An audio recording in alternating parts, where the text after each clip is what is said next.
In today's live stream, we're talking about the Dogfish Head 60-minute IPA. Now, if y'all think the name Dogfish is messed up, y'all gonna be very surprised, or should I say more disturbed on what we're talking about today. Today I'm talking about the most talked and watched documentary right now, and that is Quiet on Set, The Dark Side of Kids TV. Now, big warning, like you saw in the very beginning, trigger word warnings, and also warnings to the 90s kids who used to watch the Nickelodeon series. You will find out in a moment more about that, and if you stick around to the very end, we're also going to be seeing a response to this documentary from one of the most evilest persons portrayed in the documentary. So you want to stick around for that. We're going to see all kinds of stuff. We're probably going to ruin some 90s kids, dreams and stuff like that. So stick around and let's get on with the dang show, shall we?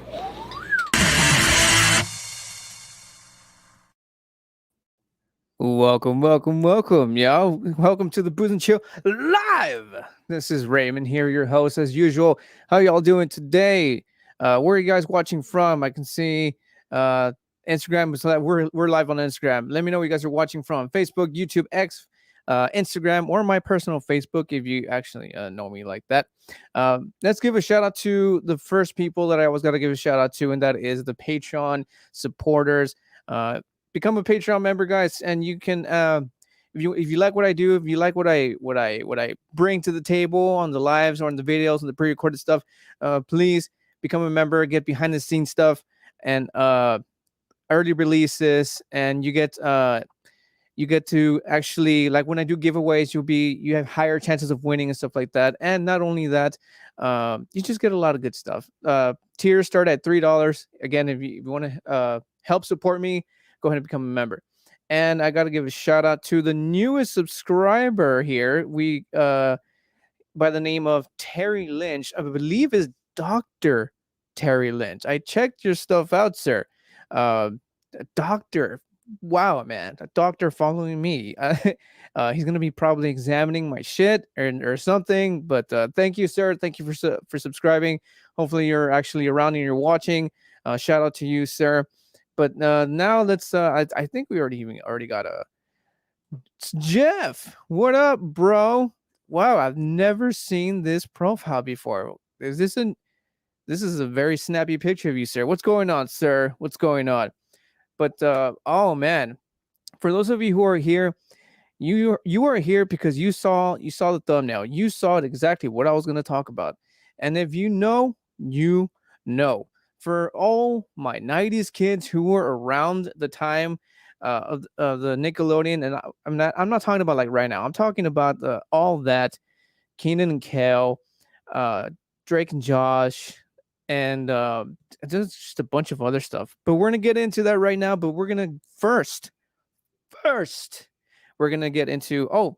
Before I forget, you can also call in here. You can call in.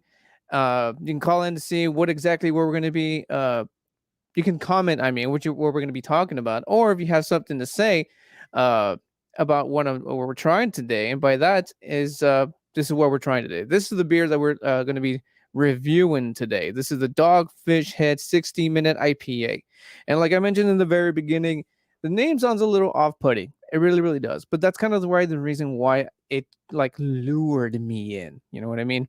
So let's start by opening one of those up here. But before that, I gotta set the mood.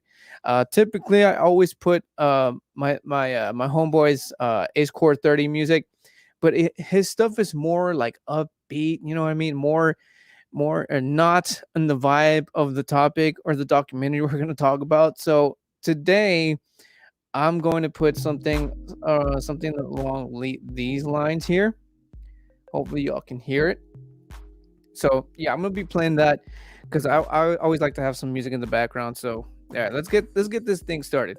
Let me show you first. This is what we're doing right now. Like I showed in the very beginning, Dogfish Head 60-minute IPA, and there we go. Like I said, you can call in if you have any questions about the Dogfish Head 60-minute IPA, or again, if you have seen the documentary and you have something to say, please don't be shy.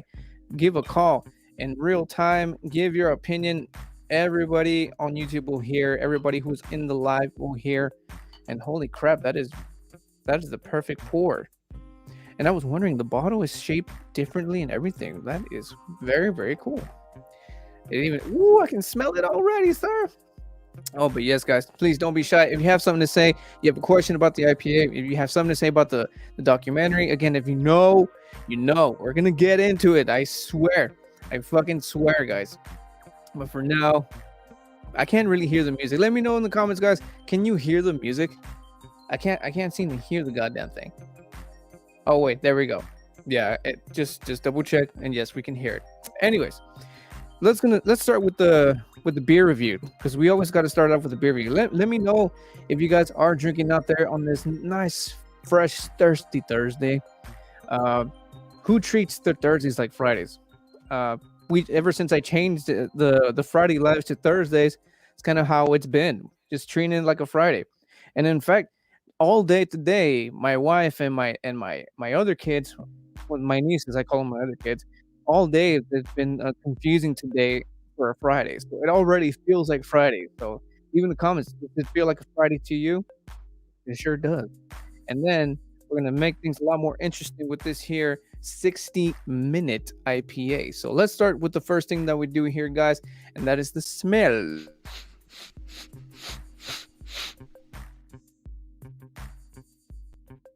I'm gonna go ahead and open up the actual website here of the Dogfish Heads. I'm gonna show you guys exactly what we're gonna be picking up.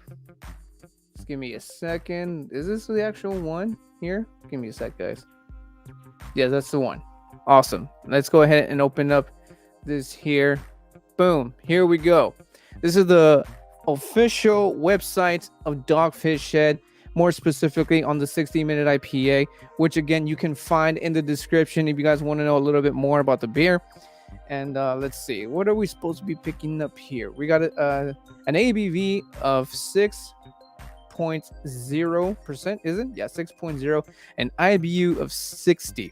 So already we got an okay amount of alcohol in there. That color says golden amber, which actually they're pretty dead on about that. They're pretty dead on about the color there. As you can see there, it looks a little bit darker on camera, but trust me when I tell you, it's a much more golden. It's much more golden. So let's see. We also got, let's see. Well, can you guys still hear me? What the hell was that? Some glitch, bro. See, I'm like, I want to talk about this documentary, and they're already trying to cut me off, bro. Cut me off. Let me know if you guys can hear me clearly. What the hell was that? Oh, funny.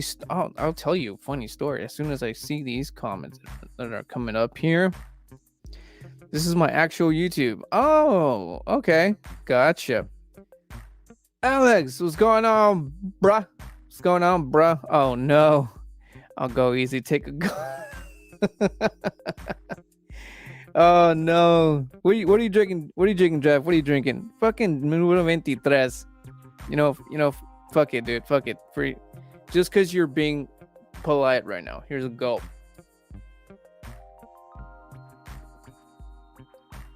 We haven't even gone to the taste yet, so I'm not going to say just yet, but oh my, it is crispy. It is crispy. So, as far as the smell, the aroma says that it's supposed to be hoppy and piney and citrus notes. First thing that I picked up is the pine. It's not like a crazy pine, like a Founders all day IPA, which I've reviewed before, and that specific IPA is like, oof, it punches you in the face with pine. This one's a little bit more mellow as far as the pine goes. It's hoppiness, yes, very hoppy. Not a little bit of the citrus. I don't get a lot of the citrus. It's more piney and hoppy than anything. Slight little bit of citrus.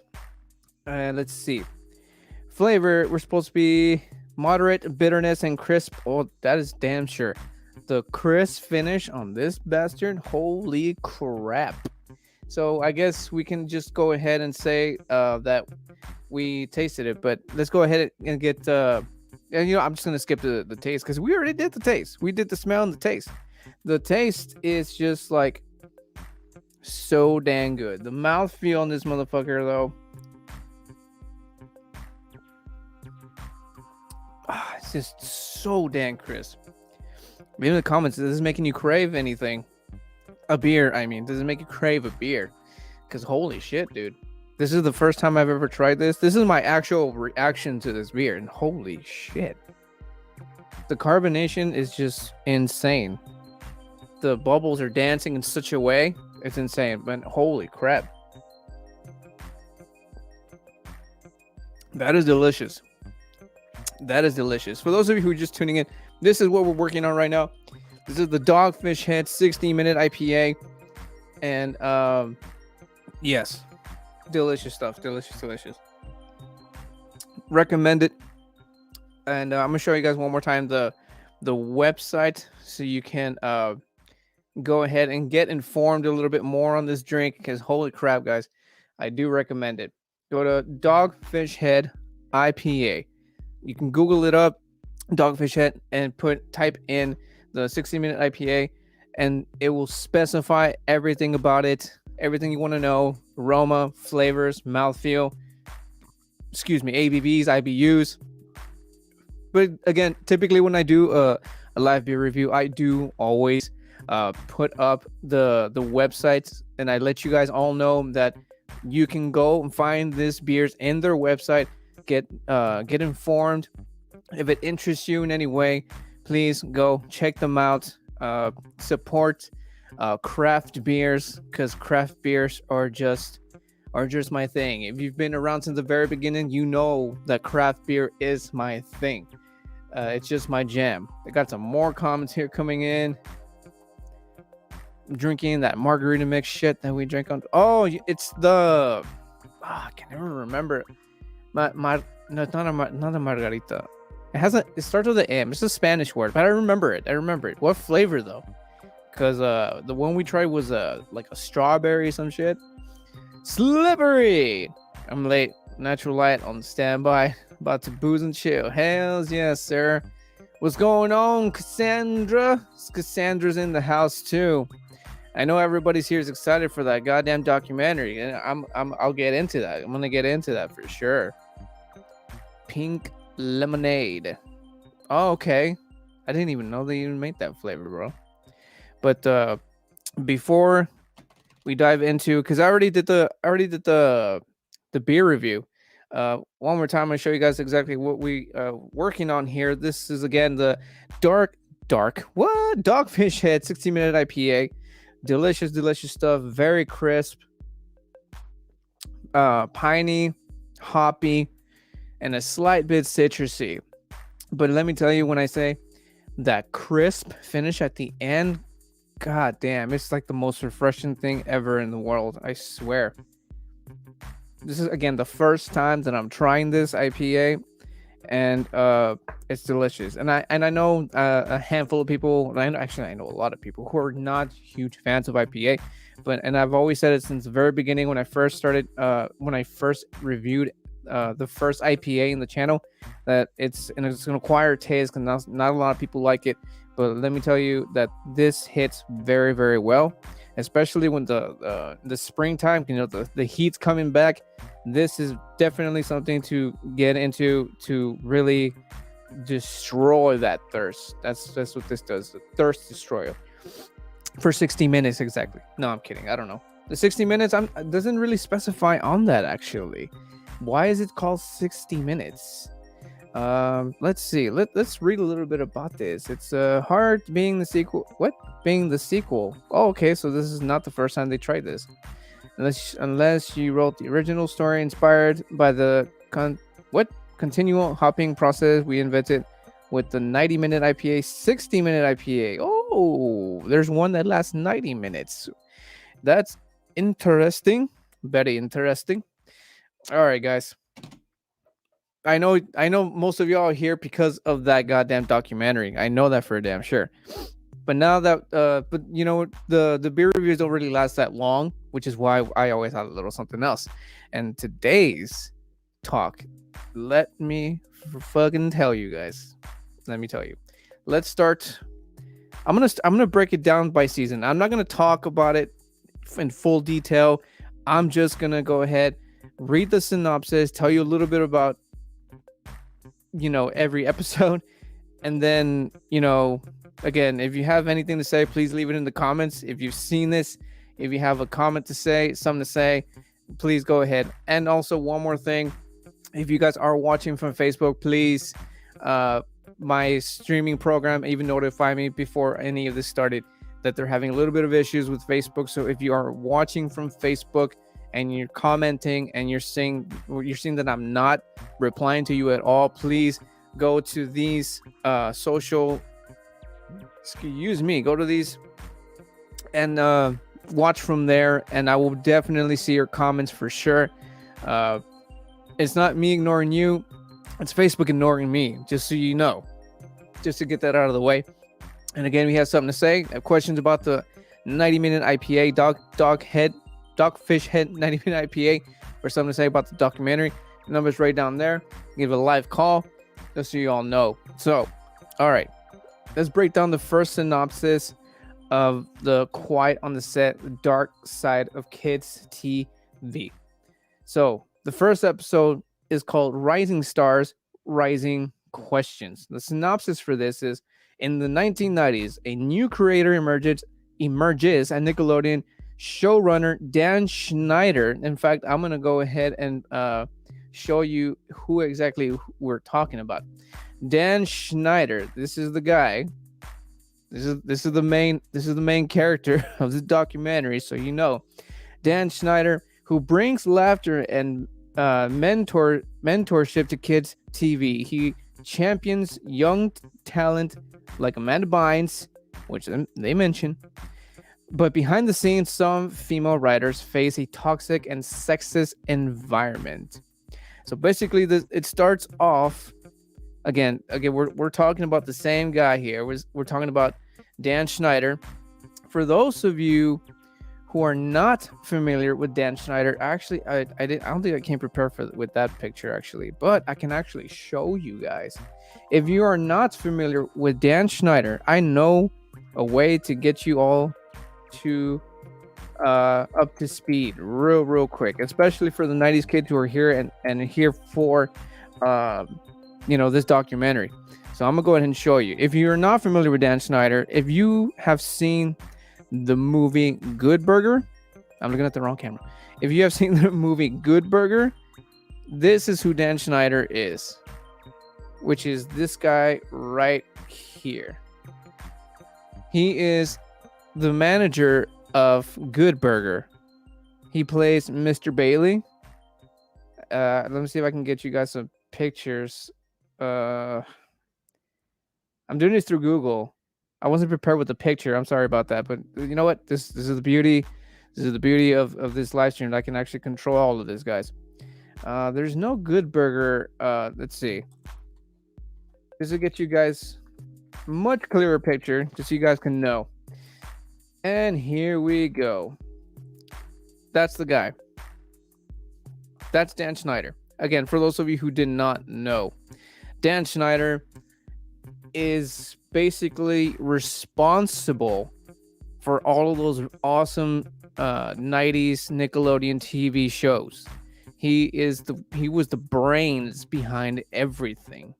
I see we got some more comments up in here. Wasn't he the manager? Yes, exactly. Yes. I just saw that comment. Sorry about that. But yes.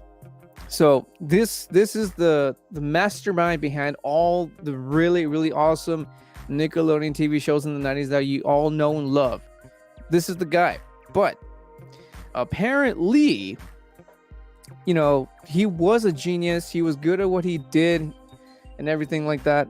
But behind the scenes, quote unquote, quiet on the set, he was a very shit person. Like he was just the worst to work with, apparently. Like I said in the synopsis, it here tells the story of, it mentions a little bit of Amanda Bynes, which, by the way, when they do mention Amanda Bynes, they make it feel like she's kind of like a lost cause. Like they just bring her up as like, oh, the great and talented Amanda Bynes. Yeah, she was great. She was this, was. But anyways, and the first episode, they do show these two female writers. I don't have their names on me. I'm sorry about that. And basically, you know how when you get a job and you get your pay, right, or your salary. The way Dan Schneider hired these two female writers, which, to put a little bit much more context into this, whenever he's doing his job, producing, being involved in the writing and stuff like that on these shows, he would always have somebody massaging his ass, not literally his ass, but like massaging his shoulders and stuff. He would always have a female always massaging him. Not only that, but he was also very crude when it came to the work environment. He would tell jokes that were just too, they were just bad. And then they were much more towards, when they were more towards women, I mean, they were in sexual, again, it was harassment. It was a lot of harassment involved. He even made one of these writers do something that she pretty much regrets for the rest of her life. It wasn't like exactly like bad, but she kind of like he asked her to do like this impression. I don't know what it was, that involved moaning and stuff like that and doing certain poses. And apparently, because he was such a horrible boss, that in order for you to actually succeed and actually climb up the ladder in that field, in the production or in Hollywood or whatever, you had to have been on his good side, or else he would literally just pretty much just like you're done. Like, you ain't working in Nickelodeon or nowhere in Hollywood or whatever. So he was that kind of person. And I think I see some comments. Give me a sec, guys. Dan Schneider was also a teen actor himself in the 1980s sitcom. Oh, that's true. That they do mention that in there as well. Thank you, Celebres. Thank you. But yes, that's true. He did start acting, and then he started writing. I don't remember the story behind all of that. But anyways, so these two writers, because he had a very, very bad reputation and quite possibly just horrible relations with female workers, because he thought less of them, he hired two female writers, but he put them on, they're both on salary, but on the same salary. Like, they were both just gonna have to split it in half. And again, if you guys do stick around for the very end, we are gonna watch Dan Schneider's response to this documentary, and he actually, explains why that is, why he did that, or why that's, whatever. Not gonna get into that just yet. And yes, the Amanda Bynes is also mentioned in the first one, but like I said, she's mentioned, but not like as much as like all these other actors that I'm about to mention right now. So where's all my stuff? Oh yeah. So again, yeah, they do mention every now and again Amanda Bynes. You all know Amanda Bynes. She had her own show, The Amanda Bynes Show. So y'all are familiar. Freaking Dan Schneider, pretty much, he just knew his stuff, and he pretty much made and started these kids' careers when just the ones that actually continued on. But anywho, that's the first season. Just to kind of like give you guys an idea, because again, Dan Schneider is mentioned all throughout this entire documentary. But just to give you guys an idea again where this is already going, and again, it gets worse. I mentioned this to Cassandra, if you're still there. She was like watching it today, and she like, I saw the first episode and I got mad or something like that in the like first 3-5 minutes, and I'm like, it only gets worse. So we got some more commenting coming in.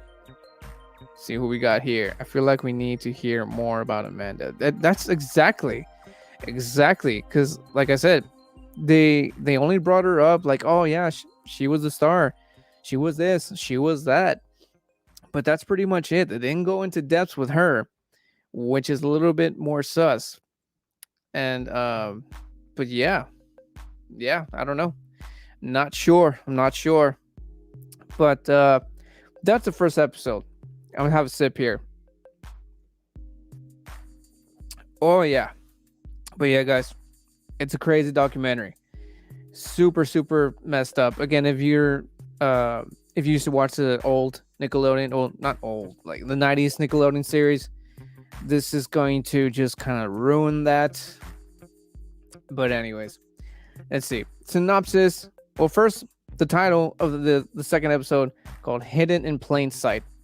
The synopsis for this one: a look at accusations concerning showrunner Dan Schneider, which included a toxic workplace for female writers and 2 crew members arrest for child abuse. This is the parts where it starts getting way more darker, bro. Like, I'm talking you, like, fucked up. Like, I think at this point, like, I was starting to get like pissed. I wasn't even feeling like a little bit like uncomfortable at some point. Like, I think at some point I even like paced for a little bit because I'm like, dude, what the fuck, bro? What the fuck? You know what I mean? It's crazy. According to the documentary, she spent lots of time with Dan alone. And it mentions that in the documentary too as well. So I don't remember if this was the one. In fact, I'm gonna double check before I get ahead of myself. I don't know if it was this one or if it was was it this one? Actually, no, I think it was this one. I think it was episode 2.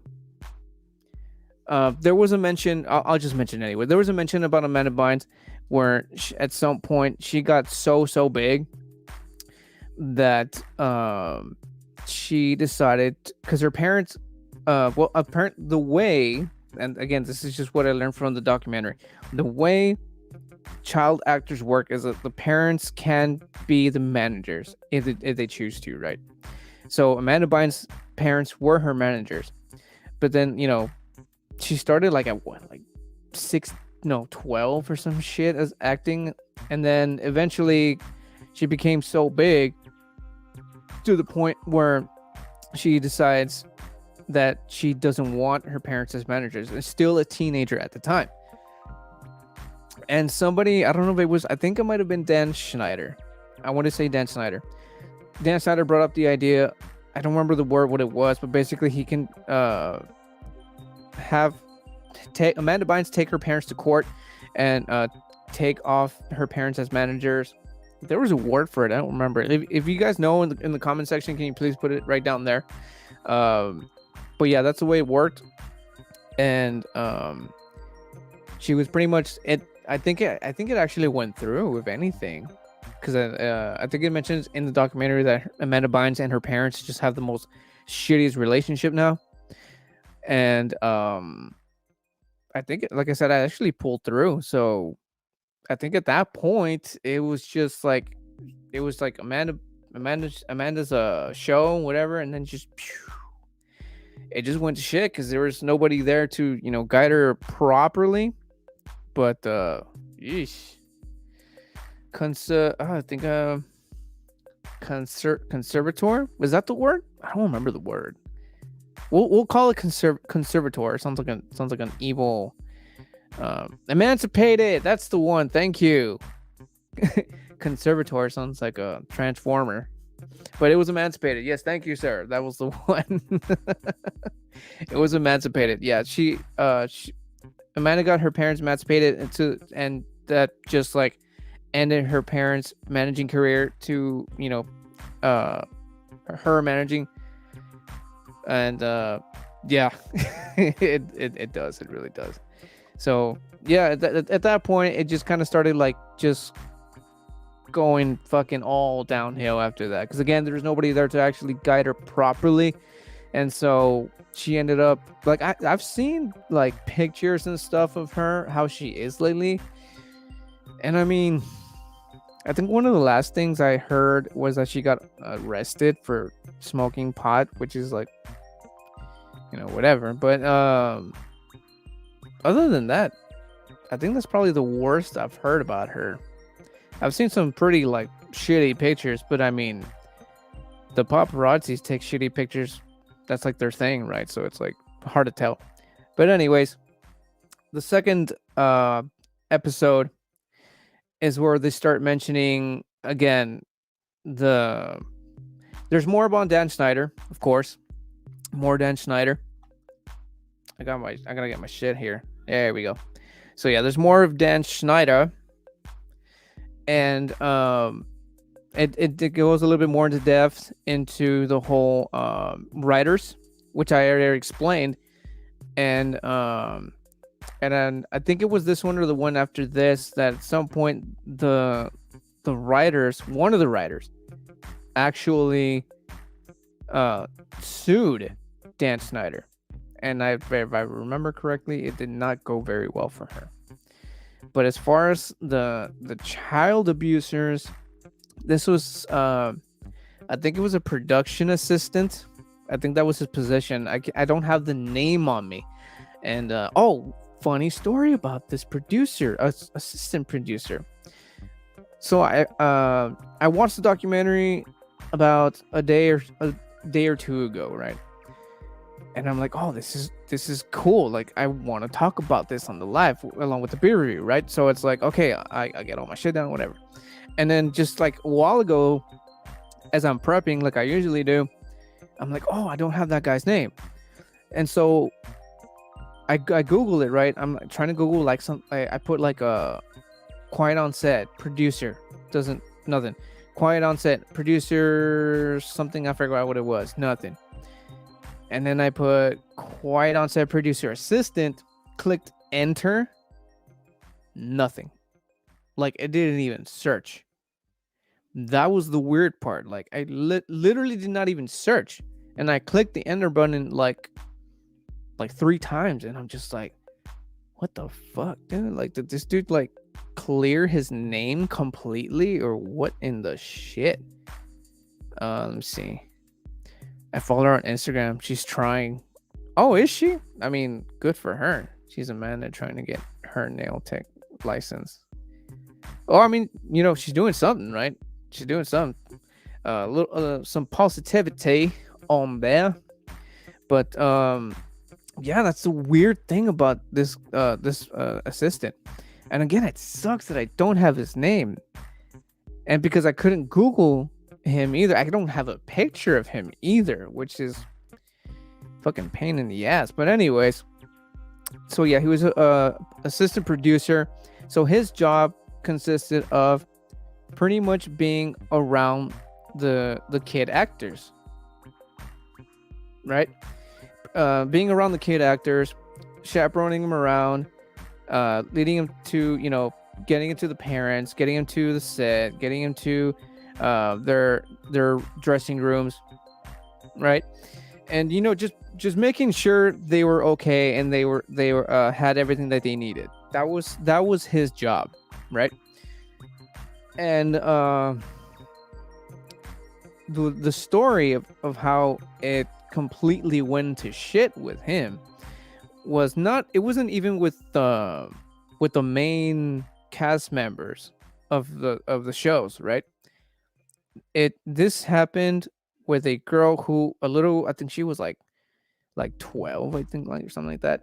She was 12, but she got hired for a what are they called again? The background actors. I think it was they even showed the clip, and it was in all that episode. It was a classroom scene, and she was one of the students sitting on the desk. And story goes that this guy was a little particularly much more closer to her, and so much that I think that in the documentary mentions that he even went over to her house. The story goes, according to the documents, it says that they were sitting in her room playing video games, and then that's where things got a little too intimate. He tried doing some shit, and then that's all left. I think all he did was like he tried making out with her or something like that. And so there was a fly, and so they kept connecting as pen pals, back then, it was what was it called, AOL, stuff like that. Y'all 90s kids know that noise, the noise, and I don't have it on me. I should have had the sound effect, but for those of you who know, when you try to connect to the internet back then, that it's burned into our minds, into our 90s minds, bro. Let's see. Extra what? Is she being wrong camera? Is she being extra? Is that what you're trying to say? And what's it called? And for those of you who are just tuning in, I haven't taken a sip of this. I'm gonna take a sip while I show you exactly what we are working on. This is the Dogfish Head 60-minute IPA. Sip.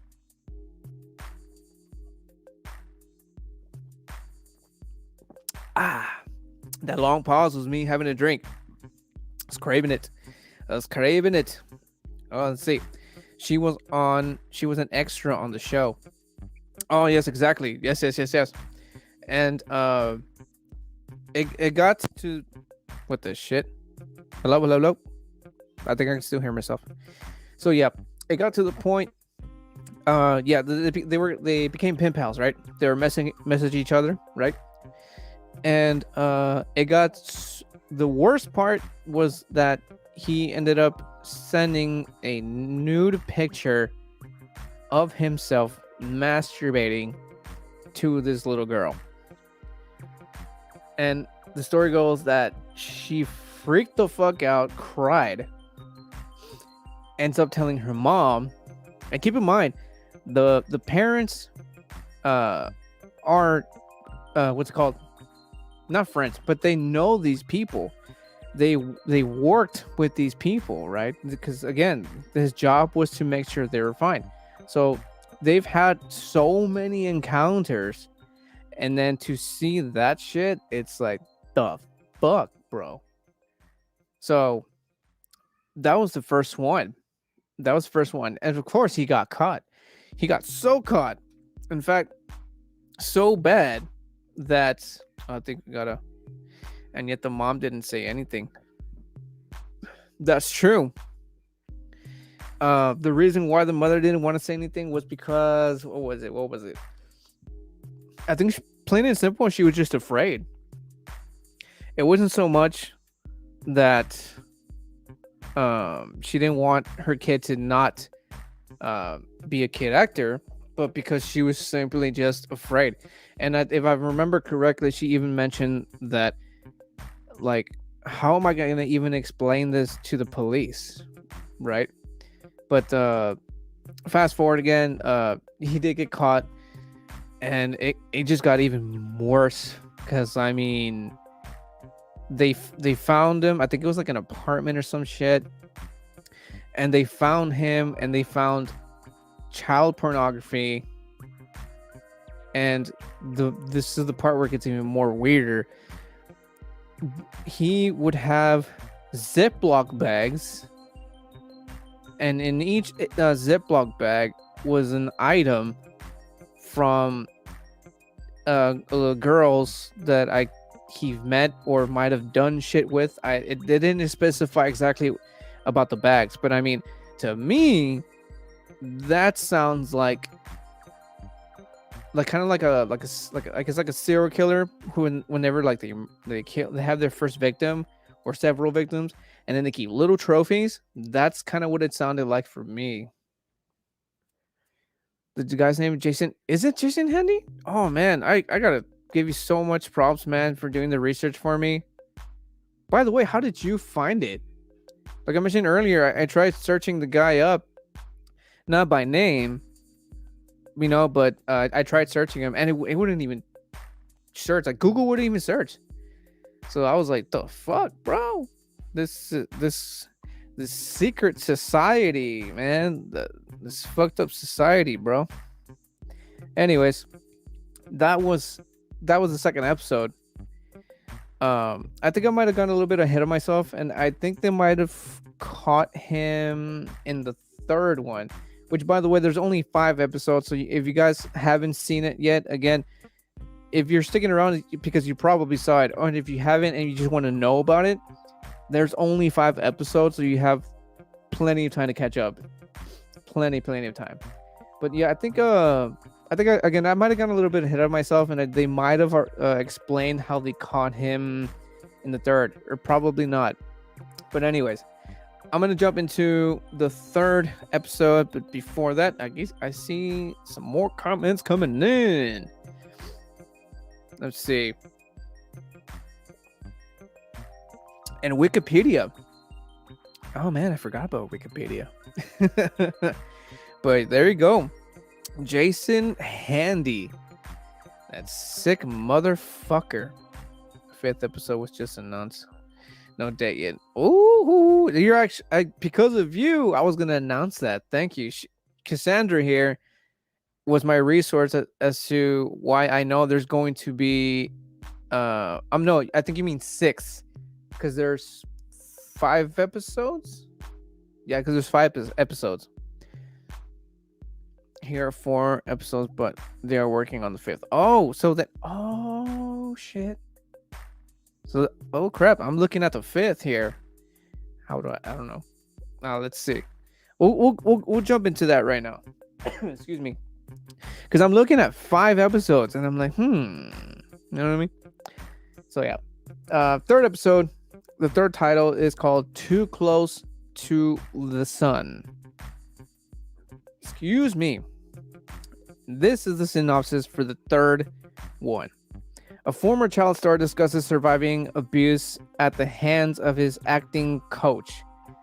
This is where it just dropped to completely fucked up, like messed up. But a conviction doesn't keep the coach away from kids' TV. Dan Schneider's power grows until it reaches a boiling point.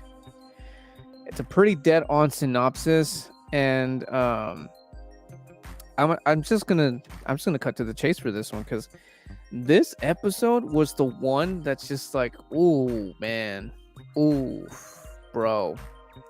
4 right now. 5th will be released soon. Drake talking. There you go. I was actually gonna announce that excuse me, towards the end, but thank you. There you go, guys. There's gonna be a 5th episode coming soon. There's no dates on it yet, like my friend Cassandra mentions here, but I am definitely psyched for that. Again, it sucks, but damn. Okay, so I'm gonna cut to the chase on this one. So it mentions a former child star surviving the hands of his acting coach. Let's bring up the acting coach first before we mention the victim. The acting coach, the guy goes by the name Brian Peck. And I'm gonna show you Brian Peck here. I mean, not to sound like that, but he kind of looks like the type. He looks like a type. So to kind of give you guys a much more, because I think what was it? All That. If you've seen All That, and for those of you who are still around, probably have seen All That. If you've seen All That, there's this one character that went by the name Pickle Boy. He would literally carry big ass tray big ass tray of pickles, hence Pickle Boy. Excuse me. And so I'm gonna show you the picture. And there he is. Brian Peck was Pickle Boy. The name itself is just like, okay, you know, at the time it was still weird, but it was, you know, it's like ha ha ha, he carries pickles, right? And then this documentary came out, and it just kind of like, the funny's dead. Like, there was more to the name than it's messed up, man. It's messed up. Third episode was hard to watch in here. No shit, for reals. Oh, that was our version of SNL. Yeah, that's what it was. And I think Dan Schneider might have even mentioned it that way. I think, yeah, he did. He did, actually. I'm not gonna say where yet, but he did mention it. And so yeah, that was Brian Peck. Brian Peck was Pickle Boy. He also he was not only was he starring in the shows, but he was also like some sort of producer of some sort. Which, again, he was, you know, he was behind the scenes. He was around Schneider. He was around the kids a lot, again, because he would put himself, or Dan would put him in the episodes as well, and just as Pickle Boy. And so, long story short, he started getting a little bit closer to a specific child actor, and then he took on the role as an acting coach for this star. And I'm just gonna go ahead and show you guys before I even say it. The child actor, the victim of Brian Peck, was none other than Drake Bell. Ding ding ding ding. Drake Bell, as y'all know him as the kid from Drake and Josh. Fucking Drake and Josh, man. But this entire thing was I know, man. I know. All this abuse was happening way before Drake and Josh. If anything, fucking Brian Peck used the idea of the Drake and Josh show, which, by the way, I think he even he brought it up as just the Drake show at first to Drake and his dad, who was managing him. His dad managing Josh. I'm having a sip here. And like I said, it was happening way before. But before all that bullshit happened, like I said, Drake's dad was his manager. And Drake's dad picked it up like the second he saw this guy. And then he started getting even much more protective when he would see Brian being too handsy with Drake. And I don't know if he was or not, but I think they told Drake's dad that he was just a homosexual, and because the Drake's dad didn't like the fact he was handling him like that. Somebody was like, "Oh, it's because he's a homosexual. Like, you can't be upset at him because he's being him or whatever." It's like, but Drake's dad knew, bro. He fucking knew. He smelled it off of him, man. That's the information of Drake's dad. He knew right away. He wasn't. He tried. Yeah, for reals. He really, really did. He caught it since the very, very beginning, dude. And so Brian got so involved in Drake's life to the point that to put a little more context into this, Drake's mom and dad were already not having a really good relationship. In fact, they were having wow, what's the word I'm looking for here? A divorce. They were in the works of a divorce, or were already divorced. But anyways, as soon as Brian Peck found out about that, fucking he pretty much got rid of Drake's dad as a manager. Brian convinced Drake that he didn't need him, that he all he was gonna do, his dad was just gonna get away of his career, and he's too nosy and blah blah blah, this and that. And it went to court. And it broke my heart for real, dude. Like when Drake's dad even said, he said in the courtroom, was like, I want to hear it from him. Like, if my kid doesn't want me, and that's what he wants. And well, of course, fucking what's his name? Brian Peck completely just he just completely did his whatever he did. And Drake said that he didn't. And that's where he ended up becoming the coach. And he convinced the mom to drop him off at his place for coaching. And that's where it happened. In fact, that's where it kept happening for like who knows how long. Drake which, by the way, I gotta give huge kudos for Drake for making this public. He even said it in the documentary, like, this is the first time he's ever talked about it publicly, not counting therapy, which I hope he's doing well, because that's shit's fucked up, man. Like, when he started like going about this, I think the part that kind of sort of got to me was the fact that when he just kind of like had enough of it, and there's police involved and stuff like that, there was the situation where they made Drake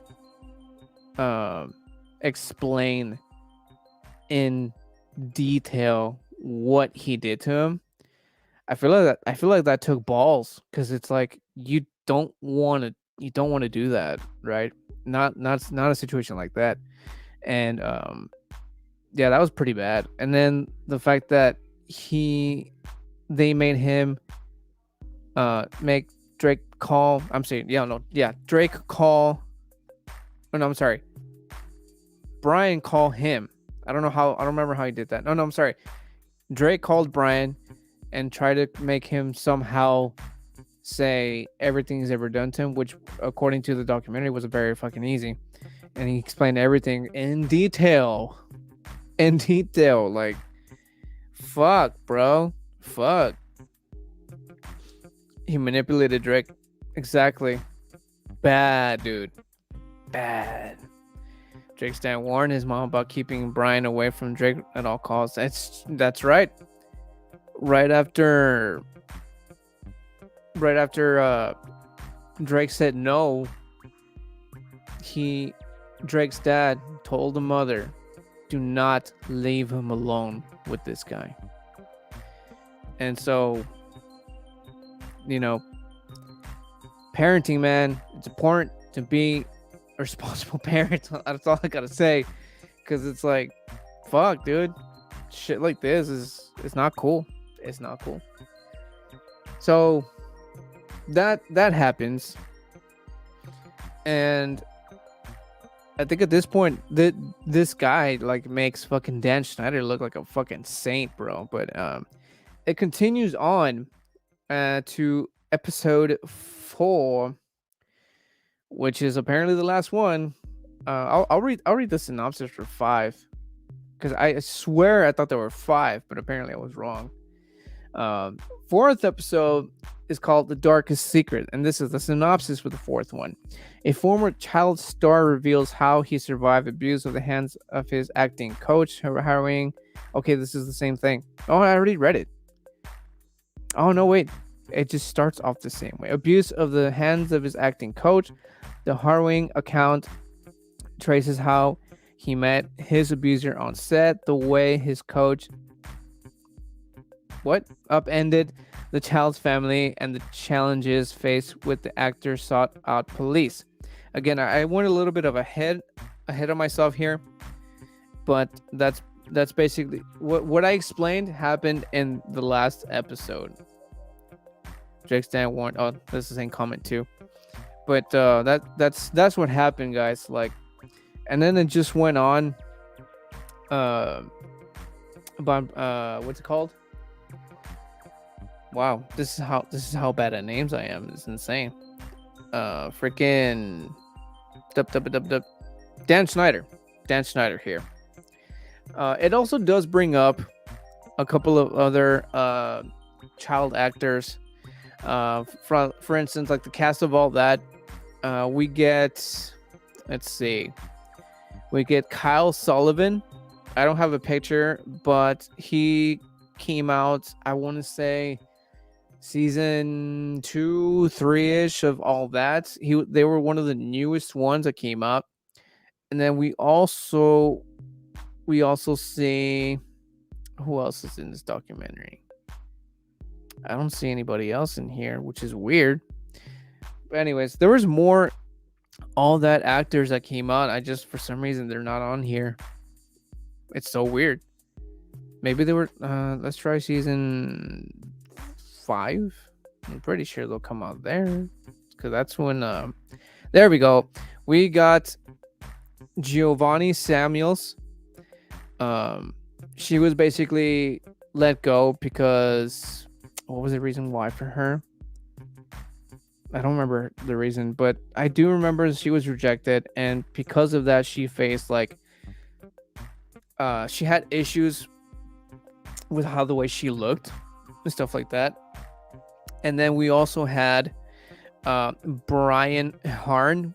Again, he was one of the youngsters from all that, and he was let go. What was the reason? It was some racist shit too. They put him. There was this one episode that they made him do. He was supposed to be known as the youngest rapper, and the rapper's name was Young Fetus, and they put him like in this skin tight suit. Brian Hearn is a young black young black man now. He's 35 years old now. At the time, he was dark skin toned, and the skin tight suit matched his skin to make it look like he was like naked, right? He was naked, a fetus. And they made him do stuff that he just was not comfortable doing. And that and a couple of other shows. There's one, I can't remember the name, but it was basically a Fear Factor for kids. And they made him do stuff that he was just not comfortable doing. And that caused him trauma. And not only that, but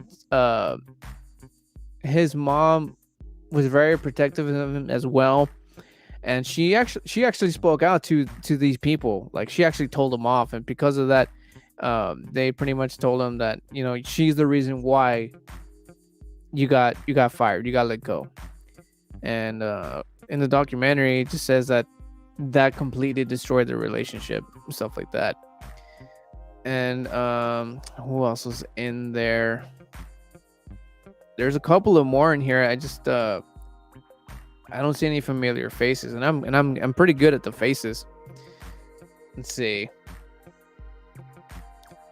Blonde girl. I don't know her name, but she was replaced by Amanda Bynes. Oh, that's right. Katrina Johnson. That's her name. Katrina Johnson. She was one of the first of all that. She's the curly-haired girl at the time. They even like mentioned like, oh dude, they said some shit like when she started, she was like 12 or something, right?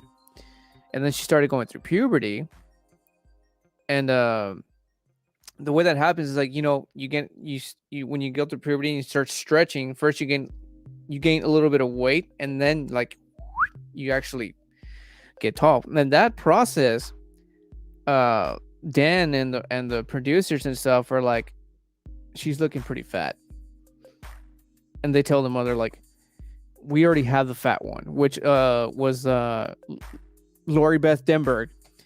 And if you've seen all that, you know that name because she had her own personal skit where she would just like the very sarcastic jokes. And then they told her that like, we already have a fat one.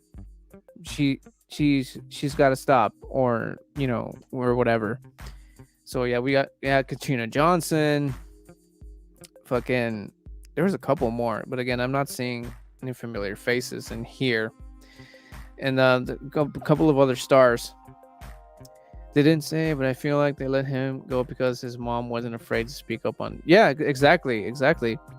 And like I said, they just told him like, she's the reason why you got let go, and that ruined that relationship, that mother-son relationship that they had. Remember, the most about her was her character. Judge with a big nose. I always liked her. Yeah, that's true. I forgot about that. Cheers to you guys who are still sticking around. And for those of you, if there's any new viewers out there, today's beer review was the Dogfish 60-minute IPA, 6% ABV, 60% IBU, very crisp, very piney, very hoppy.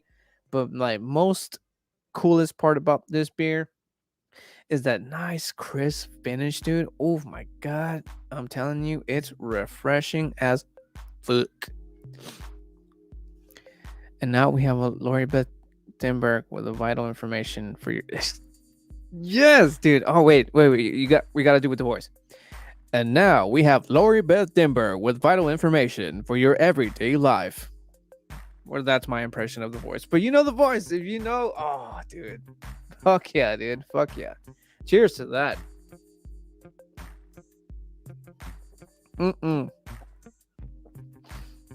But yes. And Dan Schneider, just a little bit more about Dan Schneider. He just became just so powerful. Favorite skit. Hells yeah, dude. Dan Schneider just became such a powerful person in Nickelodeon because he was so fucking good at making these kid shows, and just like just the top of his head, whatever came out of his head was gold. And I cannot say no to that. Like the fucker knew what he was doing. But there's a point where he got just so powerful that he just like it got to his head so bad. In fact, I'm gonna open up another beer here. Woohoo! So yeah, it got to his head, and just like he just became the worst fucking person to work with. He was especially harsh on the female workers. He was just very an unpleasant person to work with. And when the first child abuser came up, there was an investigation. And well, of course, he was in charge of everything, so he got investigated. That was the first one. And then when it came to fucking what's his fucking face? Pisses me off to look at his fucking face. Brian Peck, aka Pickle Boy. That's where shit kind of hit the fan. That's 2 investigations. 2 child abusers, 2 investigations for Dan Schneider. The only like nice thing that I could probably say about Dan Schneider was that when Drake Bell, in fact, no, it was Dan who came up to Drake Bell and asked him like, I heard about Brian Peck and so on and so forth. And then he asks him like, was it you? And Drake just, I guess, felt the most comfortable with him, with Dan Schneider, that he actually admitted the fact that he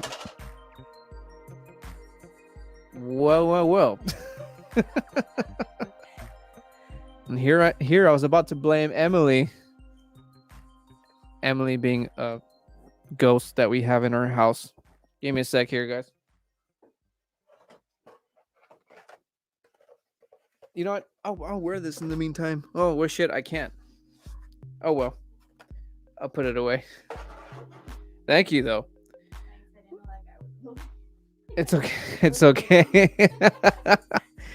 I gotta give a shout out to my buddy Sinai for this one. A Booze&Chill. What is it called again? I'm just gonna call it a cozy. See, now I feel obligated to put out her business.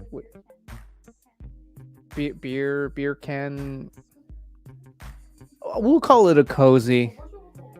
Yeah, that we'll call it a cozy. I feel obligated to put out her business, which I will right now as soon as I can find it. Ears are us. Give me a second, guys. Here we go. I'm gonna give a shout out to my friend small business here.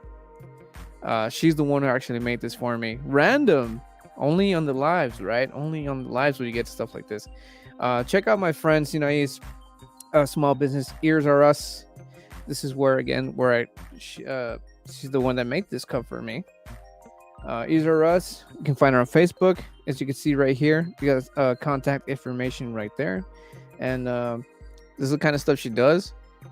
Pretty cool stuff. Forget the name of this anime, but I know for a fact that it has like 1,000 or million episodes. There it is again. We got some cowboy stuff. If you're into cowboys, if you're into that. We got some Bluey stuff. If you're a parent and watching Bluey, shit, you gotta hook it up with that. You know, all this cool stuff.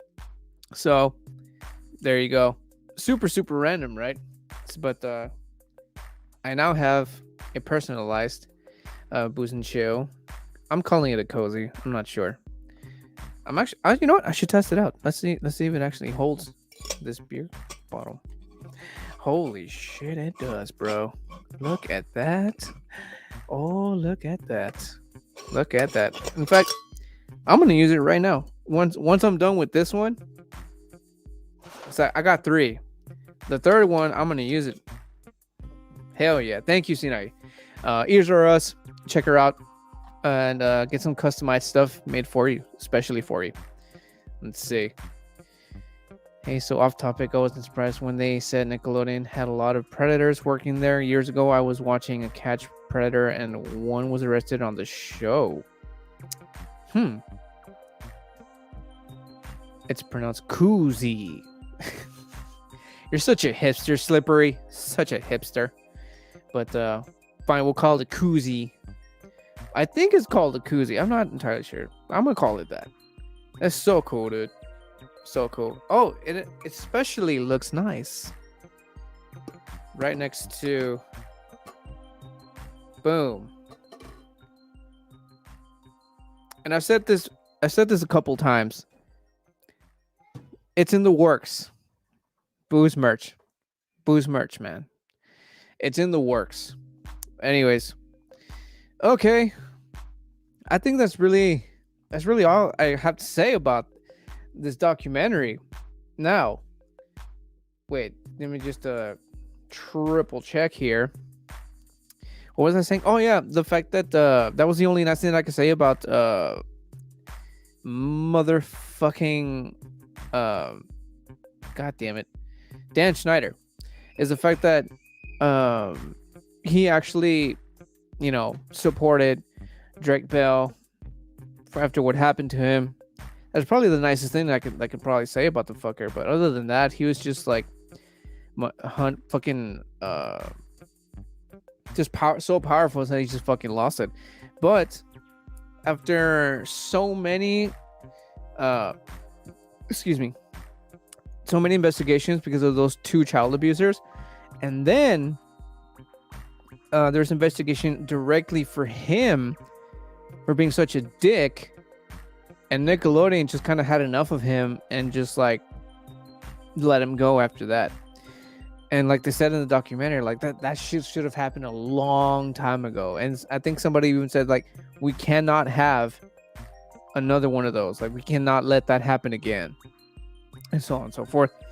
But yeah, if you're still here, remember what I said in the beginning. We're gonna watch a response video of Dan Schneider's response to the documentary. But before that, let's see this episode 5 that we didn't even know was happening, or that we do now, but I wasn't even sure of. Episode 5 is called Breaking the Silence. The synopsis for this one, and this isn't even out yet, guys, but the synopsis is there.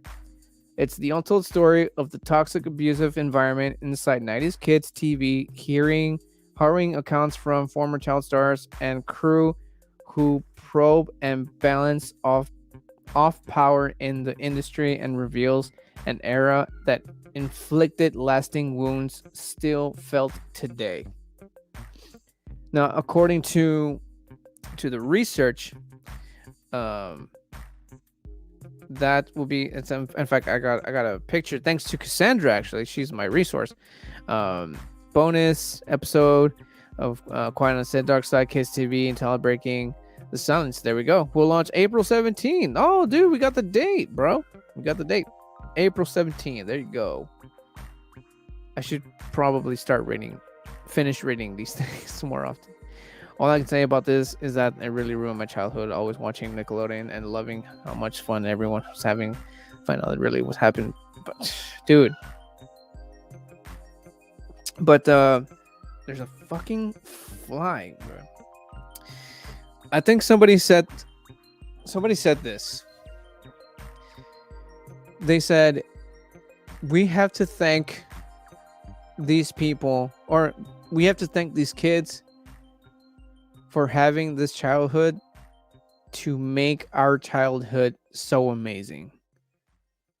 Like, I like that.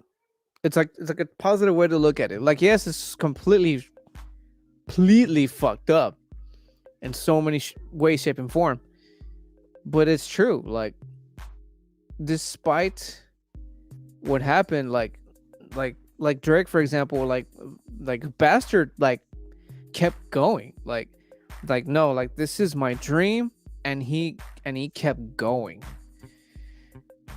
And you know, which is how we got these great shows that we know love so damn much.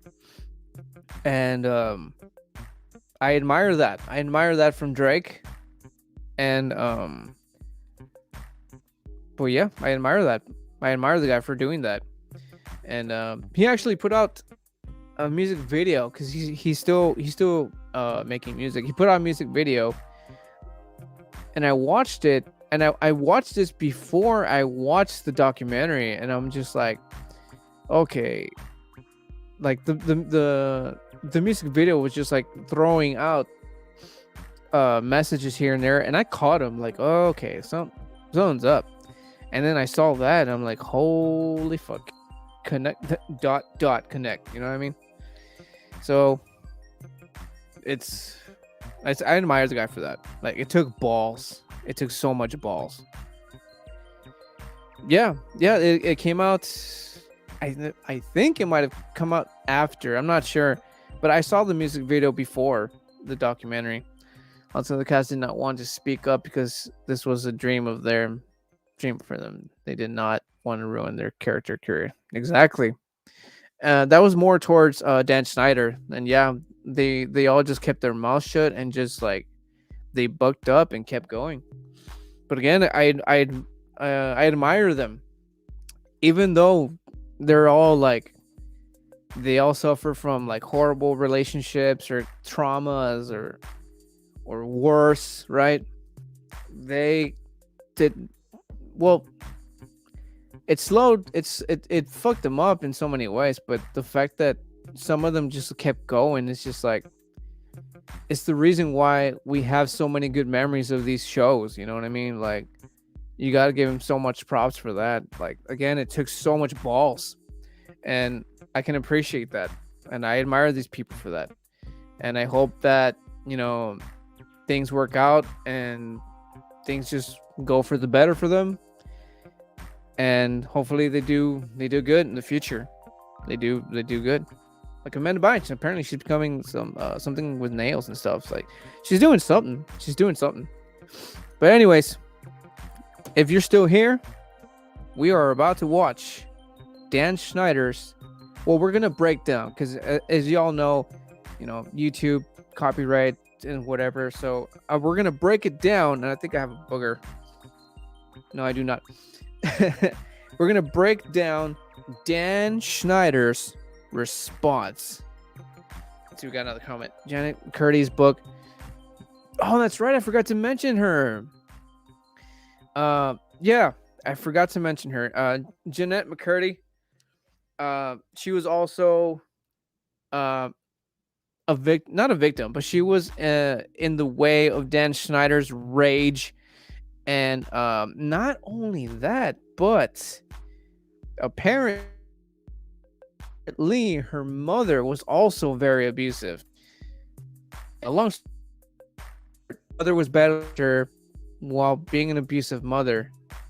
That her story is a little bit weird because like she was working with Dan Schneider, and then if you were here since the beginning of the live stream, you know that Dan Snyder's a piece of shit. Not only that, but her mom was also being fucking abusive. And then the day came that her mom passed away, may she rest in peace. She wrote a book with the title, "I'm Glad My Mom Died." So I feel like that's just like, it's just a very awkward situation. I don't know, dude. I don't know. Also want to give props to Steve from Blues Clues for posting TikTok, checking up on seeing day results came out. True that. Shout out to that guy. If you guys are Blues Clues fans, I still feel like I have a booger. Maybe I do, maybe I don't. Oh, anyways. All right, let's do this. Let's break down Dan Schneider's response, and I'll let you know what I think. And you know how this works. I break it down every couple of seconds for YouTube purposes. And, I'll get my 2 cents. And then by the end of it, you guys let me know what you think. So, and while I drink the rest of these 2 beers, let me just get rid of this real quick, guys. And let's go. Oh, wait. Before I do that, I got to switch to my side over here, or else it's going to be very, very echoey. Okay, for reals now. Oh, let me pause the music for a sec. Actually, no, I'm gonna keep it.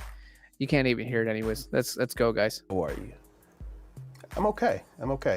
I really appreciate you reaching out and giving me the opportunity to talk to you about what we saw over the last. Okay. First off, y'all might recognize the guy who's interviewing Dan Schneider. He is actually the guy who was in the show. Give me a second. He was in iCarly. He's not in the picture here, but this is the original iCarly cast. But he was. Give me a second. I think his character name went by the name Bogey. I think it was. Give me a second. I got the information here. Sorry about that, guys. Bogey. Bogey is like, I guess this is his real name. His iCarly character name was Tebow.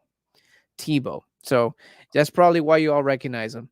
First off. Second off, the beard does not suit Mr. Dan Schneider. That's all I gotta say.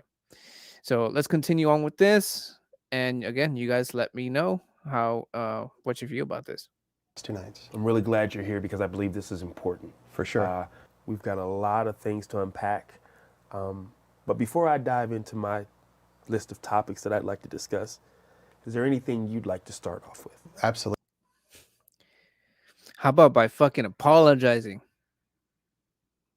First off, that's probably what all of you are thinking. What do you think he has to say? What positive things will come out of him after like years and years of just, you know, treating people like shit. Let's find out what Mr. Schneider has to say now. Absolutely. Watching over the past 2 nights was very difficult. Me facing my past behaviors, some of which are embarrassing and that I regret. And I definitely owe some people a pretty strong apology. There you go. Suddenly, he becomes human and he, you know, admits to the fact that he knows he was being a piece of shit. So let's find out. Let's see what else happens here. Let's see. Let's talk about the massages. Okay. Watching the content yesterday, it was disturbing. It was wrong. It was wrong that I ever put anybody in that position. It was the wrong thing to do. I'd never do it today. I'm embarrassed that I did it then. He's embarrassed, he says. Now, it's kind of hard. It's kind of hard to read Mr. Dan Schneider here because he has like this like not like a poker face, but like I don't know. It's pretty monotone, I think. That's probably what I think about him like right now as he's explaining this, but let me know in the comments, what do y'all think? And again, if you guys do have something to say, something else that I might have missed, just want to like let it out, please go ahead, call in. We can have a live phone call. And one more time, if you guys are watching from Facebook and you see that I'm not commenting you, please go onto these social platforms if I'm not responding you on Facebook. Now let's go on with this. I apologize to anybody that I ever put in that situation. And even additionally, I apologize to the people who were walking around Video Village or wherever they happened, because there were lots of people there who witnessed it who also may have felt uncomfortable. So I owe them an apology as well. Yeah. I don't know about you, but what's his name? Boogie's face kind of like it's kind of saying it all for me. Like he's looking at him like, yeah, sure, you are. You know what I mean? Like he's not believing one fucking word that's coming out of his mouth. But I don't know. Let me know. Let me know in the comments if you believe what Dan Schneider is saying about his past mistakes. Leave it in the comments. Dan, talk to me about the writer's room. From what I saw, not cool. No. And I don't mean to cut you off, but if I can cut right to the chase, let me just say, no writer should ever feel uncomfortable in any writer's room, ever, period, the end, no excuses. I might have missed out. Excuse me on that one. So they mentioned the writer's room, and in the documentary, how it played out was that those two female writers that shared salary, he called this goddamn fly. They called one of them into the office. I'm sorry, no, it didn't happen that way. It was a group of guy writers and the two female writers. He calls in the male writers into the office first, tells the females to wait, and then calls in one at a time. One of the ones that he called in, I forget the first question what it was. It has to do with an episode that they were finishing up or some shit like that, and then stops her mid sentence and says, "Didn't you used to work in a sex hotline?" And it's like in front of all the guy writers, right? And she just like felt so uncomfortable.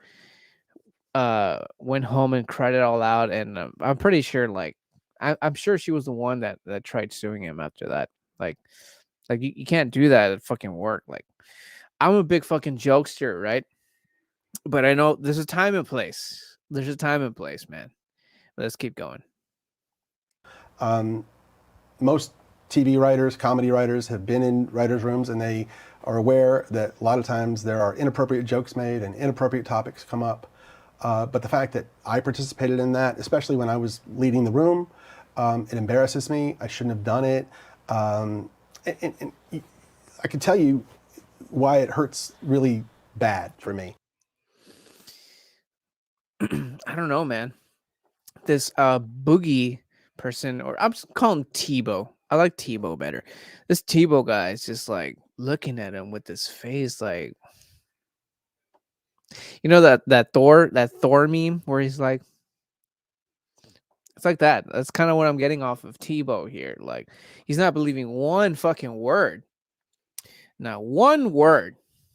But anyways, let's keep it going. Let's keep it going. I remember very clearly my early experiences, my first experiences in the entertainment business. I was green, I was scared, I was excited. It meant the world to me that I was getting those opportunities. And I went in and I got lucky because they were great. My first couple of experiences were fantastic. And the fact that I didn't pay that forward to every employee that walked through my door, it hurts my heart because I should. All of a sudden, he's got a heart. Because in the documentary, it mentions that he was just like that for absolutely anybody. Like, his word was God. And they even implied that, you know, the Knicks Choice Awards, which is like the what are they called? The Global Awards or some shit for kids. Everybody, all the kid actors who went up and got an award, who won an award, all praised Dan Schneider. And he would soak up in that shit, like so bad. Like it's almost like he invented it just so that he can get praised. Or so that's kind of what I felt. I could be right, I could be wrong. I'm not entirely sure. Oh, we see another comment here. Kids Choice Awards. Yeah, that's the one. That's the one. And like I said, I feel like he was the one that invented it because he had that much power that he probably did, dude. He probably did. That he just did it just so that he can get praise without having to fucking tell anybody off, right? But anyway, that's what I think. Leave it in the comments. What do y'all think about that? Have, and I wish I could go back and fix that. In the writer's room, there's no doubt that sometimes those jokes went beyond the pale, and I said things that went too far, or made practical jokes that went too far, and that was wrong. And that was because, you know, I was an inexperienced producer. I was immature. Wouldn't happen today, but I'm just really sorry it happened. It does mention that he was a jokester, but like, again, there's a time and place, right? Like, again, I'm a total jokester. I'm a lovable asshole, as I call myself. I still feel like I got a fucking booger. So yeah, like, again, I know when's again, it's time and place, right? Like, you know when to lay a joke and it's gonna hit in a certain way, and you know when you're gonna lay a joke and it's going to just like shit on someone's day. And old Dan Schneider apparently didn't give two shits because, again, he was Nickelodeon's golden boy. In fact, that's what they call him, the golden boy, because that's just, he was so good at what he did that he was able to just get away with shit. But anyways, let's keep going. Yeah. Now, we know you've had a lot of success over 2 decades. Thousands of people have worked with you, for you. Okay. Let's speak directly to the people who did not have a good experience with you. Okay, I would like to speak to those people because I hate that anybody worked for me and didn't have a good time. You know me. You've been on my sets. That nod. Did y'all see that nod? He was like, I have.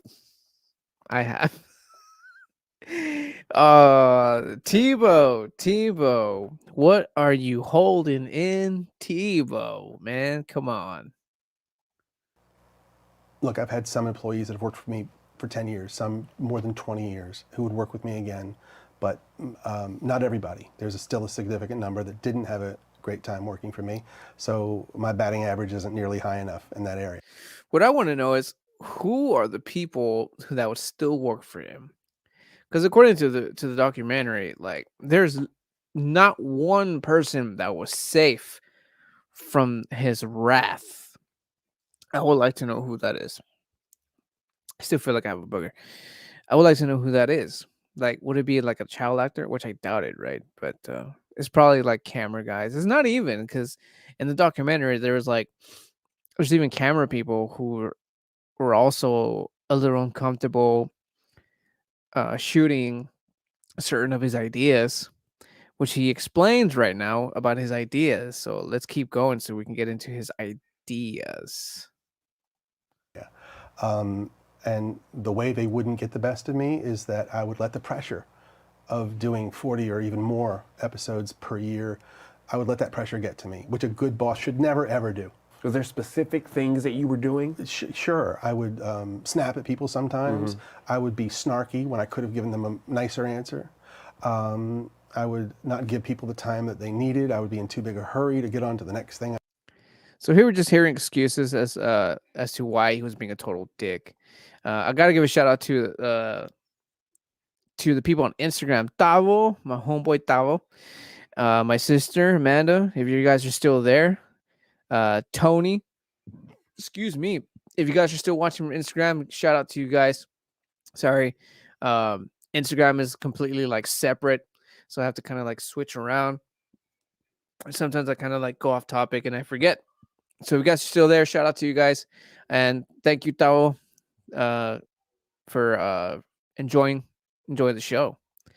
But yeah, here we just hear why he's being a total asshole, but it's like just it just sounds like excuses, like just because you're having a bad day or somebody makes like a small insignificant mistake, stuff like that.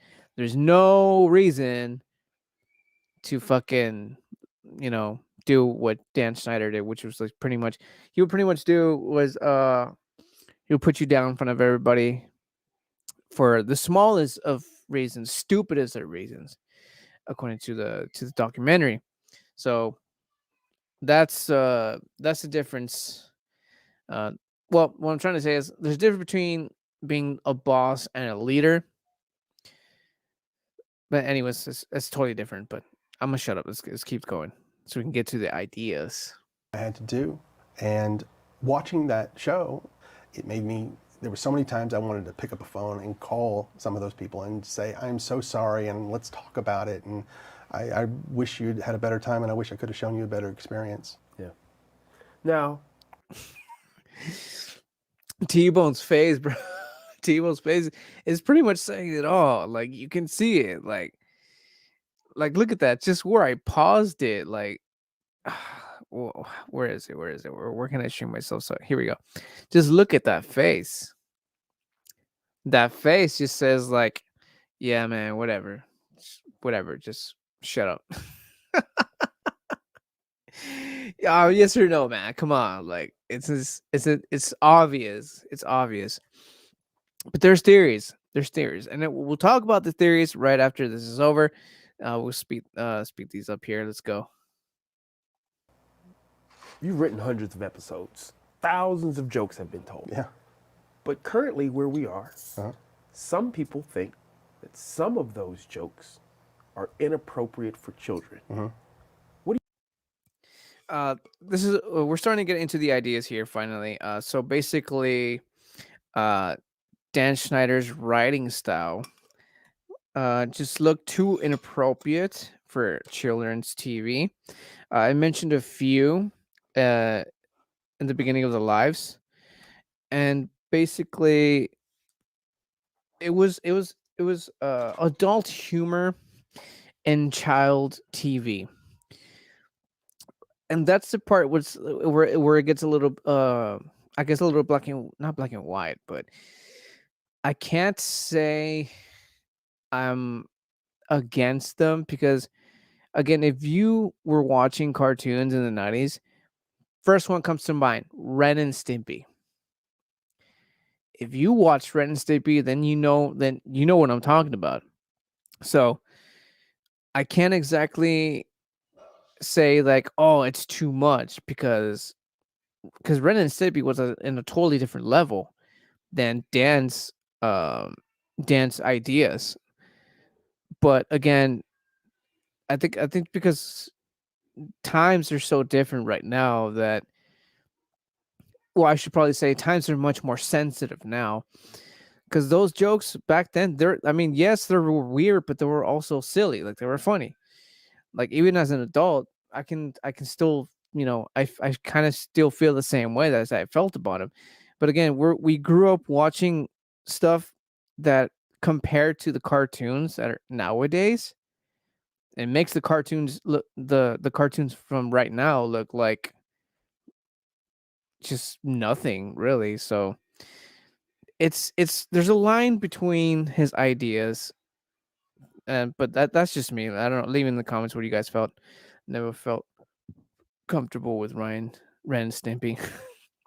So I'm saying, so Dan's ideas are just like PG, if anything, compared to Ren and Stimpy. And I loved Ren and Stimpy, dude. But let's keep this going, guys. Let's keep this going. What do you think of that? All these jokes that you're speaking of, that the show covered over the past 2 nights, every one of those jokes was written for a kid audience because kids thought they were funny and only funny. See what I mean? According to him, he only did it because he knew that kids will find it funny. And that's what I was getting at. Like, I can't I can't not I cannot say like, oh, this is crap. This is not for kids, because it's like that's what we grew up with. We laughed at this shit, and our parents, like, they didn't think much of it, right? So it's like, is it because times were different back then, or is it because parents nowadays are just a lot more softer? I don't know. You guys let me know in the comment section. What do you guys think? While I keep this rolling, and I'm having the last beer on my Booze and Chill Red Cozy. Thank you, Sinai. Let's keep this going. Okay? Now we have some adults looking back at them 20 years later through their lens, and they're looking at them and they're saying, oh, I don't think that's appropriate for a kid show. Mm-hmm. And I have no problem with that. If that's how anyone feels, let's cut those jokes out of the show, just like I would have. And there you have it. Schneider, there's freaking flies. Schneider would actually cut out stuff that parents don't agree with. Like I was mentioning right now, like, is it the time differences? Have times changed? Have parents nowadays have grown softer, even though they grew up watching the same shit that, you know, you and I watch? If you guys are still around, if you guys know what I'm talking about, the audience, like, there's always a times change, so do people.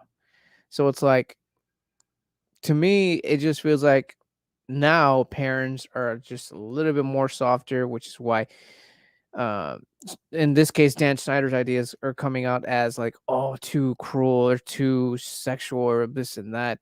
I could agree with some, right? But it's like, again, that's what we grew up with, and we didn't see it as much as when we were kids. So again, there's a line between that. So again, let me know in the comments. Done 20 years ago or 25 years ago. I cut it. I want my shows to be popular. I want everyone to like. The more people who like the shows, the happier I am. Yeah. So if there's anything in a show that needs to be cut because it's upsetting somebody, let's cut it. So I think it's big for you to say, with your work, if it's viewed as that today, you don't have a problem. Cut it. Cut it. I mean, that's a solution. The last thing I want to ever. I mean, that's a solution. I mean, what other way can they go about it, really? Like, you can cut them off, but it's gonna be like little like, there's gonna be questions. It's gonna raise questions, and then there's gonna be like unfinished jokes, unfinished puns, stuff like that. So, in the comments, what other way would they be able to go about it without having to mess with the story or the jokes or the puns? Leave in comments if you guys have any ideas how another way they can go about it. I'm not sure. Do Yeah. is put any content in a show that's going to upset my audience and make them want to turn off the TV. Why would I ever want to do that? That makes sense. I want to give you an opportunity to kind of elaborate on something. Okay. The thought process from the series is you had the power to just write a joke, and no matter what, it's going on TV. You just had that type of power. Is that true? The notion that I had the power to just produce whatever I wanted and have it air is completely false. Okay. There were many, many. So according to Dan Schneider, he wasn't as powerful as they portrayed him to be in the documentary. As he's about to mention, my thing is, or my theory is, like just like everywhere else, there's Dan, and then there's his boss, and then there's that boss, and there's that chain, right? So I feel like this is where it's gonna go, and so maybe he wrote or is responsible for the bad clips or the bad jokes or the too sexualized jokes. But because there's his boss, and there's a chain, right? There's a chain. There has to be a chain. And I feel like it has to go through all this process. It's not just him. Like, he has to get the okay from the person above him, and then that person above that person has to get the green light, so on and so forth. So I can't really say it's all his fault. But let's see what he has to say. Let's see. Levels of scrutiny. Okay? We had executives in LA. We had executives in New York. So two coasts. Two coasts Okay. of approval. Coasts. Yes. And by the way, approval at every stage, really. Okay. And I'm talking about wardrobe. I'm talking about makeup, sound, sets, dialogue, jokes, everything. Now, when you say approval, obviously that's a hierarchy, not. There you go. The hierarchy. And like he's mentioned, like everything, they had to approve everything. So we can't exactly hold Dan Schneider 100% responsible, right? But it's like, I don't know, man. What do you all think? Leave it in the comments. Like, is it all just this giant, like, underground society where, like, these because it's everywhere now. It's fucking everywhere. This documentary, that other movie that came out just recently where it had to do with child trafficking, and like it's coming out everywhere. It's popping out everywhere. Like, is it just like this like dark society of these like child trafficking crazy fucks, where they're just trying to like implement this in all of our TV shows and movies to make it look like, oh, it's a norm now. You know what I mean? Kind of like with the LGBTQ plus whatever division. I don't know what else they added to it. I kind of feel that's like what this is going. Which is fucked. Let's keep going. Your colleagues right. or people in the room. Okay. No, not my colleagues. No, these are my bosses. Bosses, and then their bosses, and then their bosses. And they're approving all of this stuff. Okay. Okay? And we're also shooting it in front of all sorts of adults and caregivers and the set teacher and the families. Everybody's watching it. And if anybody had said anything, hey, we don't like that, that's not appropriate, then it would have been cut out. Now, I'm gonna push back a little bit. Sure. Because the series painted you in this way that you were just the guy that was doing what he wanted. And like I said, that's exactly how they portrayed him in Quiet on the Set. So the fact that he now is saying that if anybody would have complained or said anything, it would have been cut out. But according to the documentary, he would reject ideas at any point, good or bad, or stuff like that. Like they just painted him as a complete and total dick. So I don't know. Like I said, Tebow's face just kind of like it's like you can read his face. There's people who have faces you can read, and I think I might be one of those people. So Tebow's face kind of like says it all. Like there hasn't been one statement that Dan Schneider has made and him have this face of agreement. So let me know. Let's keep going. People were afraid to confront you about things. So say, just humor me, say that was the case. What would have been the ultimate way to... Okay. If nobody on the set, if all of the dozens and dozens of adults that were on the set, if they didn't say anything, if my bosses said, if they insisted, you got to make a change here, you got to cut that, I had to do it. I had no choice. Got it. Now this next one, it kind of hit close to home. Being a new father, I wouldn't be opposed to my child being in the entertainment industry. It doesn't matter what age, yeah? Seeing some of those on-air... He thinks that because he's probably still acting. Leave in the comments, is iCarly still going? Oh wait, no, it's not. I know it came back and they were like supposed to do like a season 2 or some shit. Have they done season 2 yet? I'm not sure. Let me know. Is there a season 2 of iCarly? Like the new iCarly? I'm not sure. But again, he says he's not opposed to his kid being a new father, being a child actor. But I guess it's easier for him to say because he actually has experienced it and he knows what the ups and downs and what can happen whenever he runs into a Dan Schneider. So he's pretty much prepped for stuff like that. So let's keep going. Dares. Seeing it now from where you are now in your life, what do you think of that? I think that some of the on-air dares went too far. I think they pushed the envelope too far. Not all of them, not most of them, but some. On-air dares. That was the ones I was talking about. Or is like the fear factor for kids. That was the one. That is the one. All right, but let's keep going. Some did. Nickelodeon wanted to do their version of Fear Factor. At the time we were shooting All That, so I was tasked with doing these on-air dares with the All That cast. So we get with the writers and we come up with all these ideas, and it's hard to do because we don't have the budget of Fear Factor, and we can't put the kids in dangerous situations like the adults are put in. So it was hard to come up with stuff. But we would come up with all these ideas of dares they could do. We would give them to the network, and they would say. So there you have it. They did not have the budget, so they had to get creative.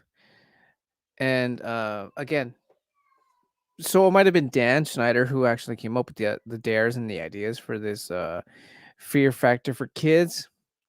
But again, like I mentioned, there's a chain, there's a higher anarchy. Like there has to been somebody that said, "Oh, this is fine. You can put this on the air," right? So it's like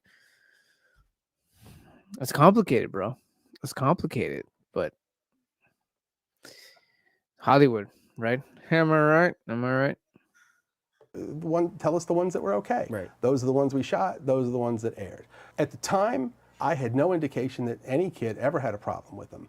But when I was watching the show over the past 2 nights, I now know that there were kids who did have problems with the on-air dares. And it breaks my heart. And the fact that he's just barely realizing this, like years later, kind of blows my mind. Like, if you're like a hands-on person, like according to the documentary, Dan Schneider was a hands-on person. Even though the fact he was such a fucking asshole, he was always hands-on. He was always on the set. He's like behind the camera, just actually being there, doing his thing, right? And the fact that he's barely fucking finding out that there's kids that just were not comfortable with the fucking dares that he wrote himself to do, it completely fucking blows my mind. Like if you see a kid look like he's like they're fucking done and that they don't want to do something, it's like, dude, like come on, like it's obvious, it's in their fucking face, dude. You know what I mean? Like I don't know. I call bullshit on that one for sure. so sorry. I am so sorry to any kid who ever had to do a dare or anything that they didn't want to do or weren't comfortable doing. We went out of our way to make sure they were safe and that everything was done properly. But if a kid was scared and didn't want to do it, kids shouldn't have had to do it. Yeah. Period. The end. Right. And if I had known at the time, I would have changed it on the spot. Now, we also saw the series highlight. Again, I call bullshit. Like You cannot be that much of a fucking idiot to not see when a kid was not wanting to do something or they were uncomfortable or whatever. Like, you gotta be fucking stupid or fucking ignorant. It's just like, just ignoring it so that, you know, because, you got to keep the show going. The show's got to keep going.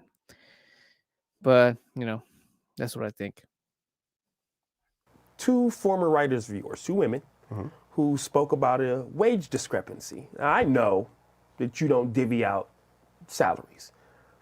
Talk to me about that part. Well, you're correct. I have nothing to do with paying writers. I never have. I've never made a writer's deal. And of all the writers I've been in a writer's room with, I never even knew how much most of them were getting paid. Yeah, but we saw these two women who were writers for you sharing one salary. How does that happen? It's very simple. There's a common practice in television.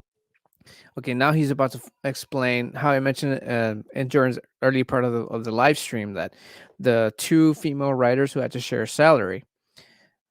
He's about to explain that exactly. So let's see what he has to say about that.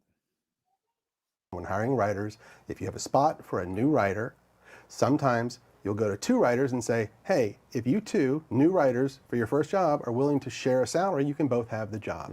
They have the opportunity to say, yes, that sounds good, or no, no thank you. In this case, it was two women writers. I've done another show where that teaming was done with two male writers, and they split a salary. So apparently, this is some sort of practice when it comes to new up and coming writers. So it's like, you get your first gig, fine. Let's see what you got, but you got to split your pay with another writer. So I guess that's like it. I want to say it's a little bit more better than having like an apprenticeship or an internship, right? Because at that point, if you have those positions, you're literally working for free. So I don't know. It's weird. Like he's explaining it, but at the same time, it's like it's better than working for free for just the experience, because you're working for the experience, but you're also getting paid not as much as you should, but you're getting paid nonetheless. What do you guys think? Put it in the comments. I did another show where it was a male and a female writer, and they split a salary. So And these are all first-time writers. all first-time writers looking for their first gig. Got it. Now in the series, they also highlighted two black actors who said that they felt overlooked. Now I want to be clear. I'm never going to speak on anyone else's journey. Yeah? I can talk about my experience, how my experience was with you, what I saw. I don't know if you all saw it, but when he said like there are two black actors, when he said it like that, I don't know. He's also mentioning giving his experience. I guess because of the fact that being the two black men and he's black man himself. We're about to hear the experiences as far as like race wise, maybe, I guess, because again, Dan was unfair. He was unfair to everybody. So it's kind of hard to pinpoint, who had it worse, but I guess we're gonna find out. Getting experience and getting paid, I don't see a downside. Yep, that's what I'm saying. Like, it's better than a free internship and a free apprenticeship. So I don't know. He makes a point there. He makes a point. Yo, Sinai, gave you a shout out already, ma'am. Thank you for the cup. Shouted out your small business. Shouted you out. People know now. People know now that I'm drinking out of a Ears Are Us custom Booze and Chill koozie. Koozie, I think it's called. But let's keep this going. Yeah, buddy. Yeah. Let's go. Saw prior to working with you, but again, I don't want to speak on anyone's journey. I saw you be honored for diversity in your work. Yes, and the reason for that is Diversity has always been very important to me in my shows. If you go back to the very first Nickelodeon show I ever made, that's very evident. As Talking about diversity and how I mentioned that I feel like he was responsible for making the Nickelodeon Kids Choice Awards because he ate that shit up, dude. If you see the documentary, like he loved every second of it. Every kid actor who won an award at the Nickelodeon Kids Choice Awards, they all mentioned him and he fucking ate it up, dude. Like he loved that shit. So it's like I feel like diversity is a little bit what's the word I'm looking for here? I can't think of the word right now, but basically like he just ate it all up. He just loves getting noticed. He loved the attention. But that's just what I think. That's just what I think. Let's keep this going. And I accidentally moved it. My bad. Now I gotta look I'm for gonna it push again. back a little bit Sure. because the series painted you in this way. That's not it. My bad. Two former writers of yours, two women, who spoke about it way. Damn can it! I talk fucked about up. my experience, There we go. This is where how we my stay. experience was with you, what I saw prior to working with you. But again, I don't want to speak on anyone's journey. I saw you be honored for diversity in your work. Sorry, I fucked up. I accidentally forwarded just a little bit, so I'm not even sure of where we're supposed to be at. So let me just see here. How they depicted your we go. relationship with the cast. yeah, it bothered me too. Yeah, just me being there, I knew the dynamic was trust. I understood that in situations where they may have had turmoil, whether it be with their families, whether it be other castmates, they came to you.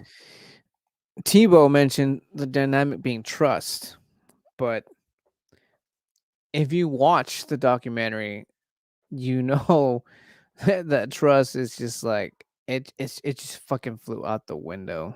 Like trust is not even the fucking word. It's like I don't know. Like I don't know where T-Bone I don't know where T-Bone was at when this shit was happening. But to be fair, T-Bone wasn't there back then. So he can't really say much about it. So it's a 50-50 because again, he just came in when iCarly was around. And this happened way before, like in the 1990s, 94 ish, something like that. So I can't really say, but let's find out. Versus how they made you look. With that said, Amanda Bynes was brought up in the series and her emancipation and how you were involved in that. Can you talk to us about it a bit? Sure. Amanda was between the ages of 16 and 17, and she wanted to get. I mentioned Amanda Bynes was mentioned, but not in detail. Not like Drake, not like all the other all that members, cast members. So let's this is where Dan will be elaborating a little bit more on Amanda Bynes. So for those of you who are Amanda Bynes fans, and like my buddy Cassandra, who if you're still around, she follows Amanda Bynes. She's doing fine, but let's see what it is that Dan Schneider has to say about Amanda when all this commotion was happening. Emancipated from her parents, which was a fairly common thing with successful young actors, at least at the time. Sure. And she wanted that for herself. So she turned to her team, which included her lawyer, her agent, her manager, her publicist, me, because she included me as part of her team, thought of me that way. We supported her. She tried to get emancipated. It ended up not working out. She didn't. Well, since we're here, let's Okay, so I was wrong then. It didn't work out. But I was right that she had a shit relationship with her parents because she tried getting emancipated, which means that she tried getting rid of her parents as managers. You know, I assume that kind of caused a big fucking commotion between the relationship between her parents and her. And then that's kind of where I feel like shit just kind of started falling out of control. You know, not counting paparazzis and people making assumptions and hope. Well, let's see if there's anything that Dan Schneider brings up that kind of like holds up against Amanda Bynes' story here. Stay here for a moment. There was also an incident where she had ran away from home, if Yes. you would. Can you talk to us a little bit? I mentioned this earlier in the live stream, so let's get deeper into this. Y'all ready? Are you all ready?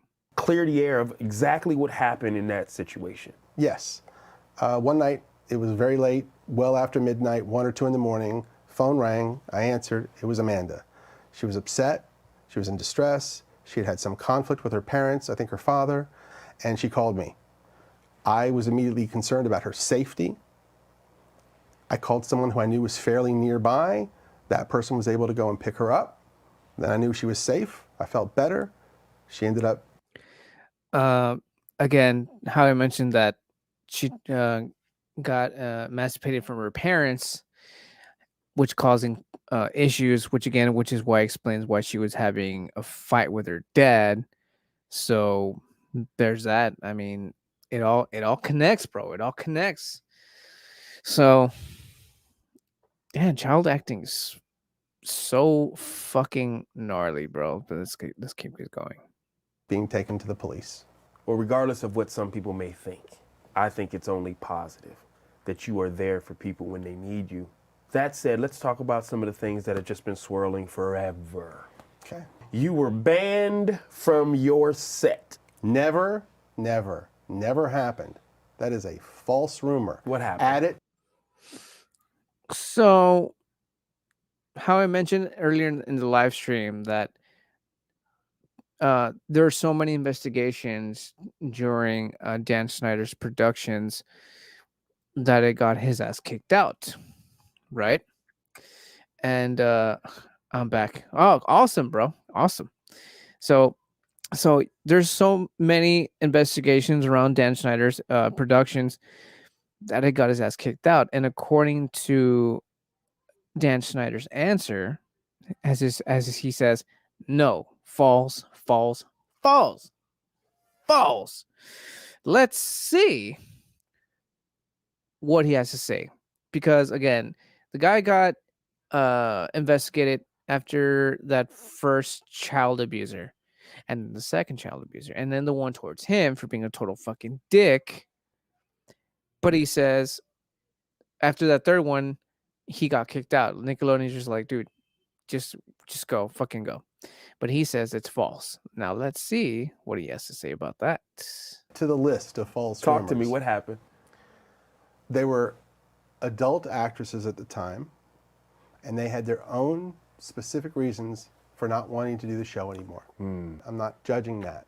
It got tense, and what they don't know, maybe, is I did everything I could to make that show go away. My producer partner at the time, we would call and say, this is not a good situation. Okay. So I decided I'm going to do what most showrunners do, which is you're not on the set. There's a director there to shoot it. I'll go up to the writer's room. I'll work on the next script. But because everybody was so used to me caring about every detail of every show so much, for me not to be on the set, maybe some people thought I got banned. So it was more of. So according to his answer, it was more like people just assumed he got banned because he already was known as the asshole boss. So people just spread rumors like, oh yeah, he got fired. Nickelodeon fired him. He was a piece of shit. Or because of this or because of that. That's his answer. But I mean, I don't know, man. You gotta let me know in the comments if you guys have seen the documentary or not. If you guys are watching, and if you're watching and you haven't seen it, and this just to kind of like, because you grew up in the 90s and you saw these shows and you saw these cartoons and whatnot, and I don't know, man. Schneider. Either you believe him or not, but he brings up good points, but there's some stuff that are just like, shit, I don't know. I don't access. So like, and I mean, you know what? You can actually. I have it on my phone here. I can tell you where you can actually watch it. You can watch. You can watch this documentary, and there's so many of these um, streams that you can watch it. I'm gonna list them for you, so you can't miss it. You can watch this documentary on Discovery Plus, Fubo TV, HBO Max, this thing called Philo. I've never even heard of this. Hulu, YouTube, Sling TV, Amazon Prime Video, YouTube TV, and Investigation Discovery Go. So there you have it. That's where you can watch this documentary. So it's on Max and Discovery. Yeah, that's where I watch it. I only have Hulu, bro. You can watch it there, bro. You can watch it there. There's so many streams. This documentary has gone so viral. It's on pretty much any fucking streaming platform. It's insane, dude.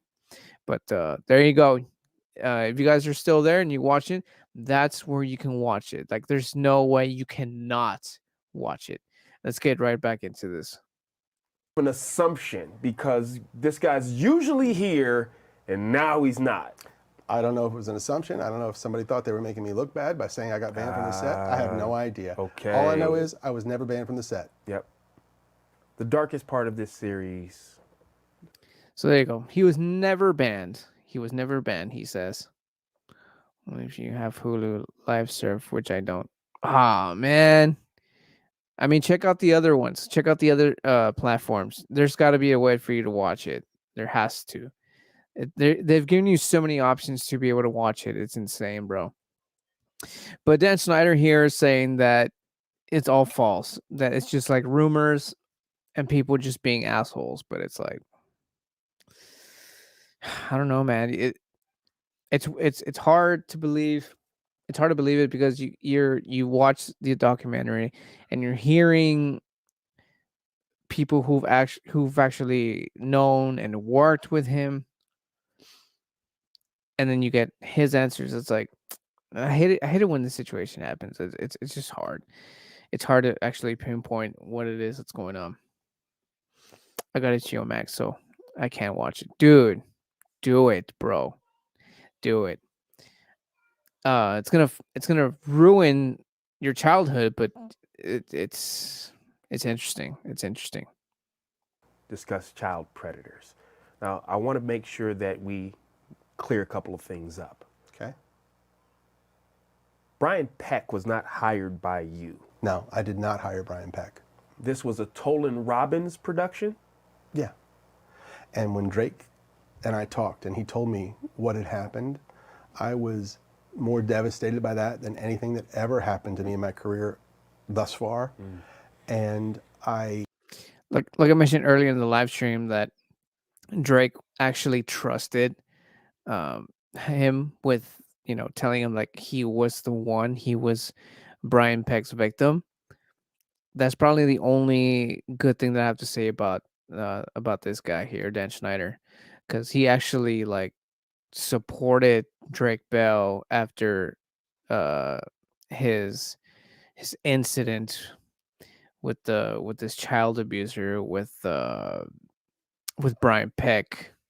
I'm gonna give you a picture just so y'all can fucking see it. Like, I want this in your head so you can know fucked up of a person this person is. But let's keep going. told him, I'm here for you. What do you need? Which Drake mentioned in the show that we watched last night. And next, I heard that he went to court when this guy was being tried, Peck. And when Drake walked in, he saw 50 people sitting on the side of the courtroom supporting Peck. I failed to mention that when Drake went to court with Brian Peck, his abuser, Drake Bell's court side was like just him, his lawyer, and I think like his mom. Brian Peck's side was filled with people, which I can only assume is that society that I mentioned earlier of people who are just like Brian Peck. Because again, it's being implied everywhere now that Hollywood is just filled with nothing but pedophilia. So it sucks and it's sad. But let's keep it going. Let's keep it going. Pissing me off. A lot of them pretty famous. Of course, Drake was devastated that happened. And even more disappointing, 41 of those people wrote letters for Peck, character letters, praising him for who he was and asking for. Okay, then I was wrong about that. About the people, some of the people who were on Brian Peck's side, and in the documentary, it also mentions that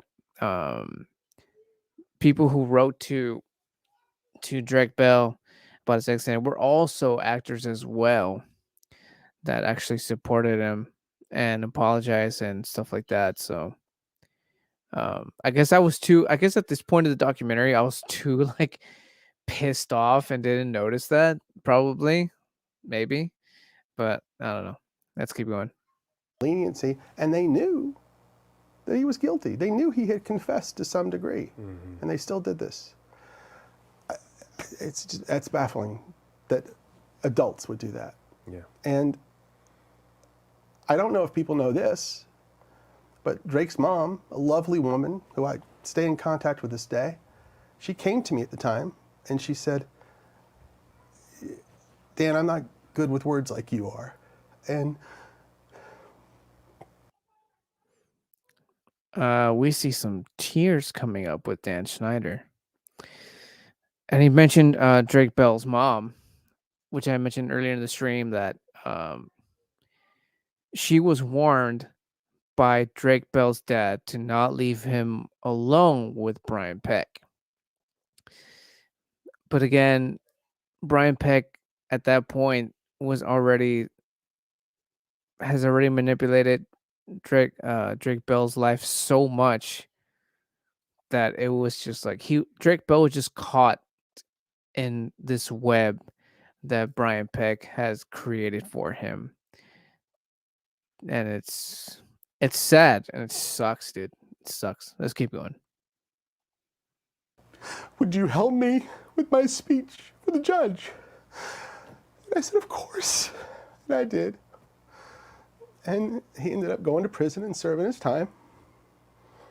And yeah, that was probably the darkest part of my career.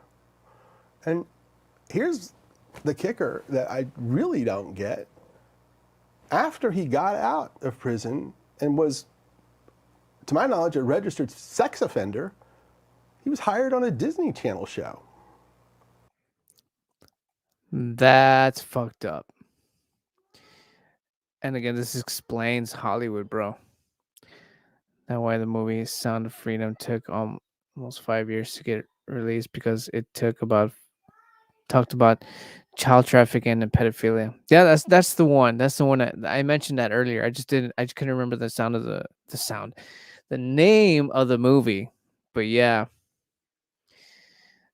I know, dude. Like, I'm telling you, like, Hollywood has been exposed and has been exposing for so long as being this giant fucking child pedophilia society.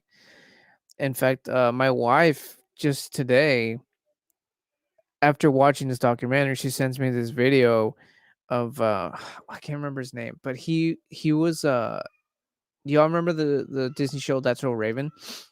The guy best friend of the group, the one that they said he was too, that he went hiatus and like got on this path of like drugs and he went all psycho.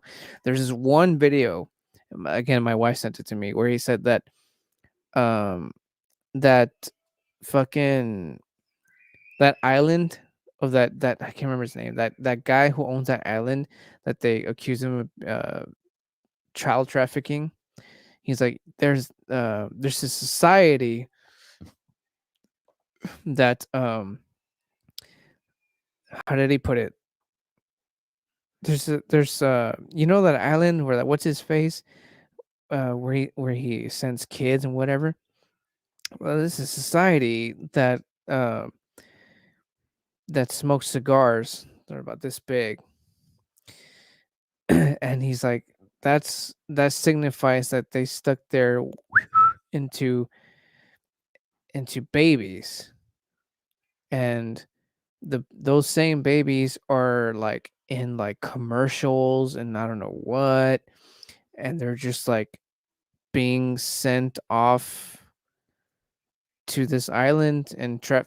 I don't know. It's fucked up, dude. It's fucked up. Oof. Well, let's keep going. Let's keep it going. I don't understand that. I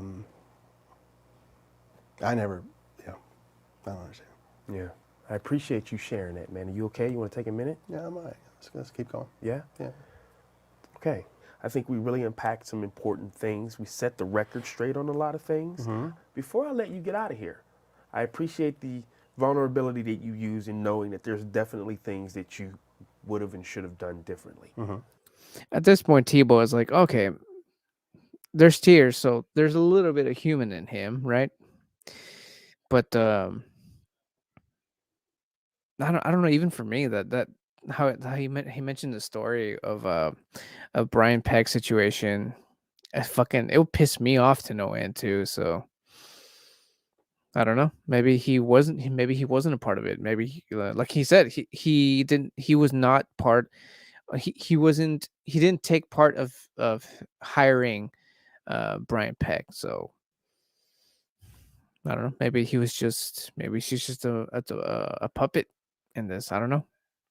Being good at what he did and whatever. Say what you will. The guy fucking knew what he was doing, but I don't know. Hierarchy. I don't know. I don't know. Let me know what you guys think. Is there anything that we haven't discussed? Anything that if you could go back and navigate the journey differently, what would that look like? Yeah, there's definitely things that I would do differently.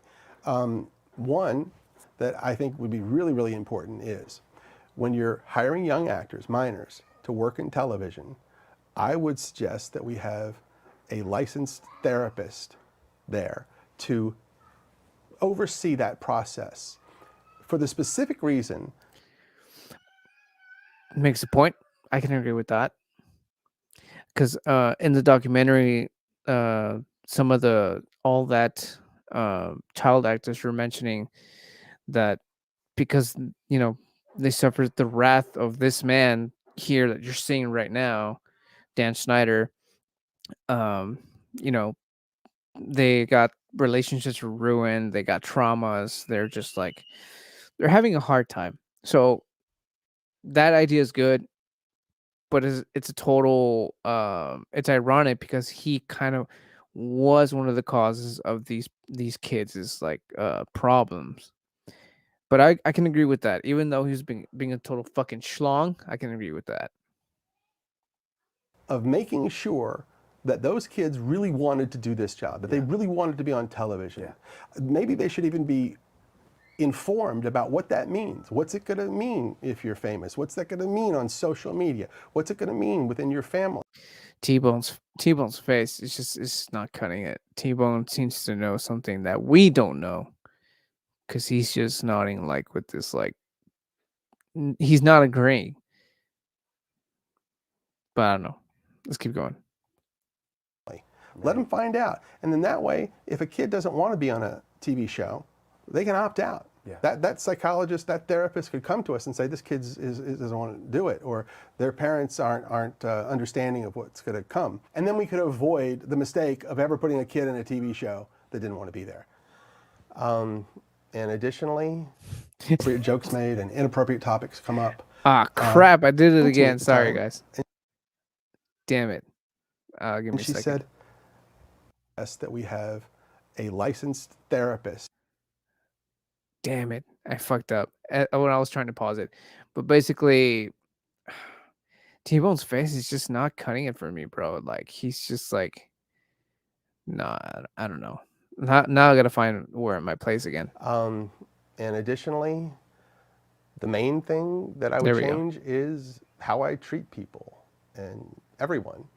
I definitely at times didn't give people the best of me. I didn't show enough patience. I could be cocky and definitely overambitious, and sometimes just straight up rude and obnoxious, and I am so sorry that I ever was. T-Bone's face, dude, just saying it all. Like,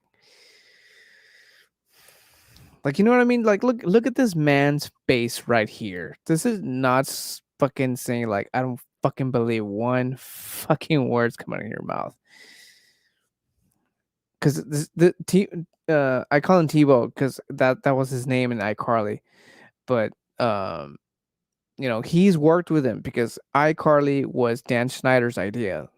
Again, like the guy, like if you're a fan of iCarly, because I watched iCarly, I'll say it, I watched iCarly and I liked it, and it's like all his other work, like it's just it hit when I was a kid.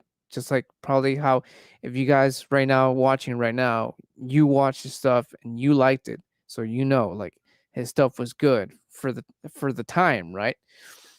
So you can actually see it. But Tebow here has worked with him recently. So actually knows what this man's capable of. This excuse me, Dan Snyder. So I don't know. You guys let me know in the comments. Do you think Tebow knew something we don't know? Let me know. And all right, when I watched the show, I could see the hurt in some people's eyes, and it made me feel awful and regretful and sorry. I wish I could go back, especially to those earlier years of my career, and bring the growth and the experience that I have now and just do a better job and never ever feel like it was okay to be an asshole to anyone ever. He said the first curse word, asshole, and to himself. That is pretty big for somebody who was, total fucking bigot, I guess we can call him. So, but even as he said, even as he called himself that, Tebow, the shock went to Tebow, and Tebow's face was like, still don't believe your ass. Oh my god. Look, I wanted to make funny TV shows for kids, and we definitely did that. But if I could go back, I would get it done in different ways. I'd just be nicer as often as possible and listen more to the people on my team. Basically everything he did not do, that as it was described in the documentary. And like I've been saying, Tebow's face is just like, it's so expressionable. He has a readable face, and it just screams like liar, fucking liar. Like shit, dude. Ah, man. Time, man, it's crazy. It's crazy. It's fucking crazy. And I would do everything that I could to make sure that everyone had a good experience. That's what I do differently. And there you have it. That's the end of Dan Schneider's response to the documentary about him. The documentary being Quiet on Set, the dark side of kids TV. And that, my dear friends, Booze and Chill family, concludes this here long live. I was not expecting for it to last this long. So thank you guys for joining along. Thank you guys for you that stuck around for the entire thing. Leave it in the comments down below. What do you think about this response from Dan Snyder to the documentary? Do you think it was all played out? Because even my wife thinks that, you know what, she has this theory that this is all just completely rigged because Dan Snyder, I'm sorry, Tebow has worked with Dan Snyder. Dan Snyder has probably still has maybe some sort of like uh, money, cash that's just stashed on the side again for being so powerful and whatnot, that he was able to actually manipulate this entire documentary. Leave it in the comments down below. Do you guys agree, or do you actually think that Dan Snyder was actually being serious and heart uh actually what's the word I'm looking for? Not the expression I'm looking for. Pouring out his heart is what I mean. So leave it in the comments down below. Let me know what you guys think. And to finish it off, this is what we have been working on today. This is the Dogfish Head 60-minute IPA. Thank you guys for tuning in for today's show. I feel like it was staged. That's exactly what my wife said too, man. But let's keep this conversation going in the comments, guys. What do you guys think? Was this staged? Was this rigged? Or was he actually being um, pouring his heart out and actually felt sorry for being such a fucking asshole? Leave it in the comments down below. And also let me know if you guys, the Dogfish Head sounds interesting to you. It's covered right now. But yeah, if you want more information on the Dogfish Head 60-minute IPA, it's in the description, the website, I mean. Learn more about it and more about all the Dogfish Head's other beer selections. And that is it for that, guys. Thank you for tuning in. Shout out to all you guys. Thank you for all the 90s kids. I know that most of you were here because of that.